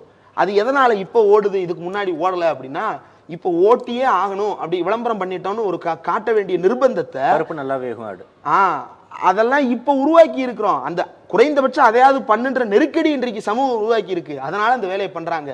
அதை தாண்டி ரிசர்வேஷனாக இருக்கட்டும், ரிசர்வேஷனில் இப்படிப்பட்ட பலன்கள் எல்லாம் உனக்கு இருக்கிறது, நீ இதை போய் எடுத்துக்க அனுபவிச்சுக்கன்றதை பற்றி எந்த புரிதலையும் நாட்டில் இருக்கக்கூடிய ஓபிசிகளுக்கு இவர்கள் போய் கொடுத்ததே கிடையாது. அப்போது பல பேர் இன்றைக்கும் நமக்கு ரிசர்வேஷன் தமிழ்நாட்டில் மிகவும் பிற்படுத்தப்பட்டோன்ற பட்டியல் எதனால் உருவாச்சு? வன்னியர்களுடைய போராட்டத்தால் உருவாச்சு. அந்த வன்னியர்கள் இளைஞர்களை என்ன பேச வைக்கிறாங்க? எஸ்சி எஸ்டிக்கு ரிசர்வேஷன் இருக்கு, எனக்கு இல்லை அப்படின்னு பேச வைக்கிறாங்க. எம்பிசின்ற ஒரு கட்டமைப்பு இந்தியாவிலேயே இல்லாத ஒரு கட்டமைப்பு இவர்களால் உருவாக்கப்பட்டது. அந்த சமூகத்து இளைஞர்களை என்னவா இவங்க மாற்றி வச்சிருக்கிறாங்க அப்படின்றத பாருங்க. அப்போ லோக்கல் லெவல்ல, ரூட் காஸ் லெவல்ல சாதிய கொம்பு சீவி, மதத்தை கொம்பு சீவி, மக்கள் மத்தியில் உறங்கி போன, மக்கள் மனங்களின் அடியாழத்தில் புதைந்து போன மிருக உணர்வுகளை எல்லாம் தூண்டிவிட்டு கொண்டிருக்கிற இந்த அரசு இந்த நாட்டில் வட இந்திய வீதிகளில் நடந்ததெல்லாம் இன்றைக்கு தென்னிந்திய வீதிகளில் நடைபெற தொடங்கிவிட்டன. நான் சொல்லல, நிர்மலா சீதாராமன் வீட்டுக்காரர் பரகல பிரபாகர் எழுதியிருக்கிறாரு தன்னுடைய புத்தகத்தின் முன்னுரையில். ஆமா, 70 ஆண்டு கால சுதந்திர இந்தியாவில் நாம் மறக்க நினைத்த, மறந்தே போன, நம் மனதின் அடி ஆழங்களில் புதைந்து போன விஷயங்களை எல்லாம் இவர்கள் துருவி துருவி தோண்டி கொண்டிருக்கிறார்கள். ஒரு புதிய மிருகத்தனமான இந்தியாவை கட்டமைக்க விரும்புகிறார்கள். அது இந்தியாவாகவே இருக்காது அப்படின்றது தான் பலரும் எச்சரிக்கக்கூடிய விஷயம். இந்தியாவாக இல்லாமல் போவதற்கு இந்தியர்களையே இவர்கள் பலிகடாவாக்குகிறார்கள். ஓபிசிக்களுக்கு எதிராக ஓபிசிக்களே தீக்குளித்தது போல, இன்றைக்கும் ஓபிசிகளுக்கு எதிராக ராமசீனிவாசன்கள் பேசிக் கொண்டிருப்பது போல, எஸ்சி எஸ்டி ரிசர்வேஷன்களுக்கு எதிராக எஸ்சி எஸ்டி என்ற பட்டியலிலிருந்து வெளியேற வேண்டும் என்று தமிழ்நாட்டின் புதிய தமிழகம்னு ஒரு கட்சியை நடத்தி கொண்டிருக்கிற டாக்டர் கிருஷ்ணசாமி பேசுவதை போல அந்தந்த சமுதாயத்திலிருந்தே அந்தந்த சமுதாயத்திற்கான எதிர் முகாமை கட்டமைத்துக் கொண்டிருக்கிறார்கள். ரொம்ப வேதனைக்குரிய காலகட்டமாக இந்த காலகட்டம் மாறி இருக்கிறது. ரூல் ஆஃப் லா அப்படின்றது ஒட்டுமொத்தமாக இனி இந்தியாவில் கிடையாதுன்றதுக்கான பிரகடனம் தான் பாபர் மசூதி இடிக்கப்பட்டு இப்போது ராமர் கோயில் கட்டப்பட்டிருப்பது. உங்க வீட்டை நான் இடிச்சிட்டேன், ஏன் அப்படின்னா எங்க அம்மாவை அங்க புதைச்சிருக்காங்கன்னு நான் நம்புறேன், எங்க அப்பாவை நான் அங்க புதைச்சிருக்காங்கன்னு நம்புறேன். புதைக்கல, நம்புறேன் அப்படின்னு நான் நம்புறேன். அப்படின்னு நம்பி நான் உங்க வீட்டை இடிச்சிட்டேன். நீங்க கேஸ் போடுறீங்க. வீடு அந்த இடத்துல வீடு கட்டினது நீங்க தான். இப்ப கோர்ட் என்ன தீர்ப்பு கொடுக்கணும்? நான் நம்ப மட்டும் தான் செய்யறேன். கீழே எலும்பு கூடு இருக்கு, ஆனா அது யார் எலும்புன்னு தெரியாது, அது எப்போ புதைக்கப்பட்டதுன்னு தெரியாது. இதுதான் நிலவரம். கோர்ட் என்னையும் விடுதலை பண்ணிருச்சு, உங்களையும் விடுதலை பண்ணிருச்சு, எனக்கு அந்த நிலத்தையும் கொடுத்துருச்சு. இதுதான் அயோத்தி தீர்ப்பு. இதுதான் அயோத்தி தீர்ப்பு. சட்டத்தின் ஆட்சி முழுவதுமாக அழித்தொழிக்கப்பட்டதனுடைய சாட்சியம் தான் பல ஆயிரம் கோடி செலவில் அயோத்தியில் இன்றைக்கு நிர்மாணிக்கப்பட்டிருக்கிற அந்த ராமர் கோயில் அப்படின்னு சொல்லப்படுற பாபர் மசூதி இருந்த இடம். அது ராமர் கோயில் இருந்த இடம் என்பதற்கு எந்த ஆதாரமும் இல்லை. கோயில் போன்ற ஏதோ கட்டுமானங்கள் இருந்தது, அந்த கட்டுமானங்கள் என்ன கட்டுமானம்னு தெரியலன்னு தான் சொல்லுது சுப்ரீம் கோர்ட். இன்னொன்னு ஆர்கியாலஜிக்கல் சர்வே ஆஃப் இந்தியா இதுல எல்லாம் இருந்துச்சுன்னு சொன்னாலும் சுப்ரீம் கோர்ட் அதை ஏத்துக்கல. ஆனாலும் இப்பயும் வலதுசாரிகளாகட்டும் பாஜகவினராகட்டும் இல்ல சுப்ரீம் கோர்ட்டை ஏத்துக்குச்சுங்கிற ஒரு பிரச்சாரத்தையும் முன் வச்சுட்டே இருக்காங்க தொடர்ச்சியா. சுப்ரீம் கோர்ட்டை ஏன் அப்படின்னா மக்களுக்கு சுப்ரீம் கோர்ட் தீர்ப்பை பத்தி தெரியாது. இவங்க சொல்றதுதான் மக்களுக்கு தீர்ப்பு அப்படின்ற, இவங்க தான் மக்கள்கிட்ட கம்யூனிகேட் பண்ற இடத்துல இருக்காங்கன்ற அந்த அதிகாரத்தை பயன்படுத்தி கொண்டுதான் சுப்ரீம் கோர்ட்டின் தீர்ப்பையே திரித்துக் கொண்டிருக்கிறார்கள். தீர்ப்பு ஃபேவரா ஒரு தீர்ப்பையே ஏன் இவ்வளவு திரிக்கிறாங்கன்னு புரியல. இல்ல, அவங்களுக்கு தேவை ஒன்லைன் தானே, அவங்களுக்கு தேவையான ஒரு லைன் தான், போஸ்ட் ட்ரூத் அப்படின்னு சொல்லுவாங்க. உண்மையை நீங்க எப்படினாலும் திரிக்கலாம். ஒரு ஹாஃப் ட்ரூத்தை எடுத்துக்கிட்டு பாதியை எடுத்துக்கொண்டு அந்த பாதியை வைத்து நீங்க வேற ஒரு எமோஷனை கட்டமைத்து விட்டால் மக்கள் நம்ப தொடங்கிடுவாங்க. அதுதான் இவங்க பண்ற வேலை. இந்துக்களுக்கு ஆபத்துன்னு சொல்றாங்க. யாரால ஆபத்து? எப்படி ஆபத்து? எதனால ஆபத்து? என்ன நடக்குது இந்துக்களுக்கு? தமிழ்நாட்டில் திருமங்கலத்தில் ஏதோ ஒரு தெருவில் இருக்கக்கூடிய இந்துவுக்கு என்ன சார் ஆபத்து? அவனுக்கு எது ஆபத்து? ஓபிசி ஆபத்து. ஓபிஎஸ்ல ஸ்ட்ரீம் பண்ண விடல, எல்இடி போட்டு ஸ்ட்ரீம் பண்ண விடலன்றது பிரச்சனை இல்லை. ஓபிசி ரிசர்வேஷன் தான் அவனுக்கு ஆபத்து. அதை அமல்படுத்த முடியாம அவனை அந்த ரிசர்வேஷன்ல இருந்து வெளியே தூக்கி போடுறதுக்கு போராடிட்டு இருக்கிறானே, அதுதான் பிரச்சனை. அவனுடைய ரியல் ப்ராப்ளம்ஸ்ல இருந்து மக்களை மடைமாற்றுவதற்காகத்தான் நிர்மலா சீதாராமன் எல்இடியை தூக்கி கொண்டு தெரு தெருவாக சுற்றி கொண்டிருக்கிறார் தமிழ்நாட்டு வீதிகளில். உண்மைக்கு புறம்பான பொய்யான தகவல்களை தூக்கி கொண்டு நாங்கள் கொடுத்துட்டோம் அப்படின்னு சொல்றது. கொடுத்துட்டோம் அப்படின்னா எப்படி கொடுத்த, ஏன் கொடுத்த, யார் கொடுத்த அப்படின்றதெல்லாம் அரசியல்வாதிகள் கேட்பாங்க. மக்களுக்கு என்ன தெரியும்? நிர்மலா சீதாராமன் கொடுத்துட்டாங்க, அப்புறம் என்ன, அவங்களே சொல்லிட்டாங்க எல்இடி கட்ட தடை போட்டாங்க அப்படின்னு சொல்லிட்டு மக்கள் எமோஷனலாக அதை நம்ப தொடங்கிடுவாங்கன்ற ஒரு தெனாவெட்டு இவங்களுக்கு இருக்கிறது. இது ரொம்ப நாள் நீடிக்காது. இதே போன்ற ஒரு கட்டமைப்பை இந்திரா காந்தி செய்ய முயற்சி செய்தார்.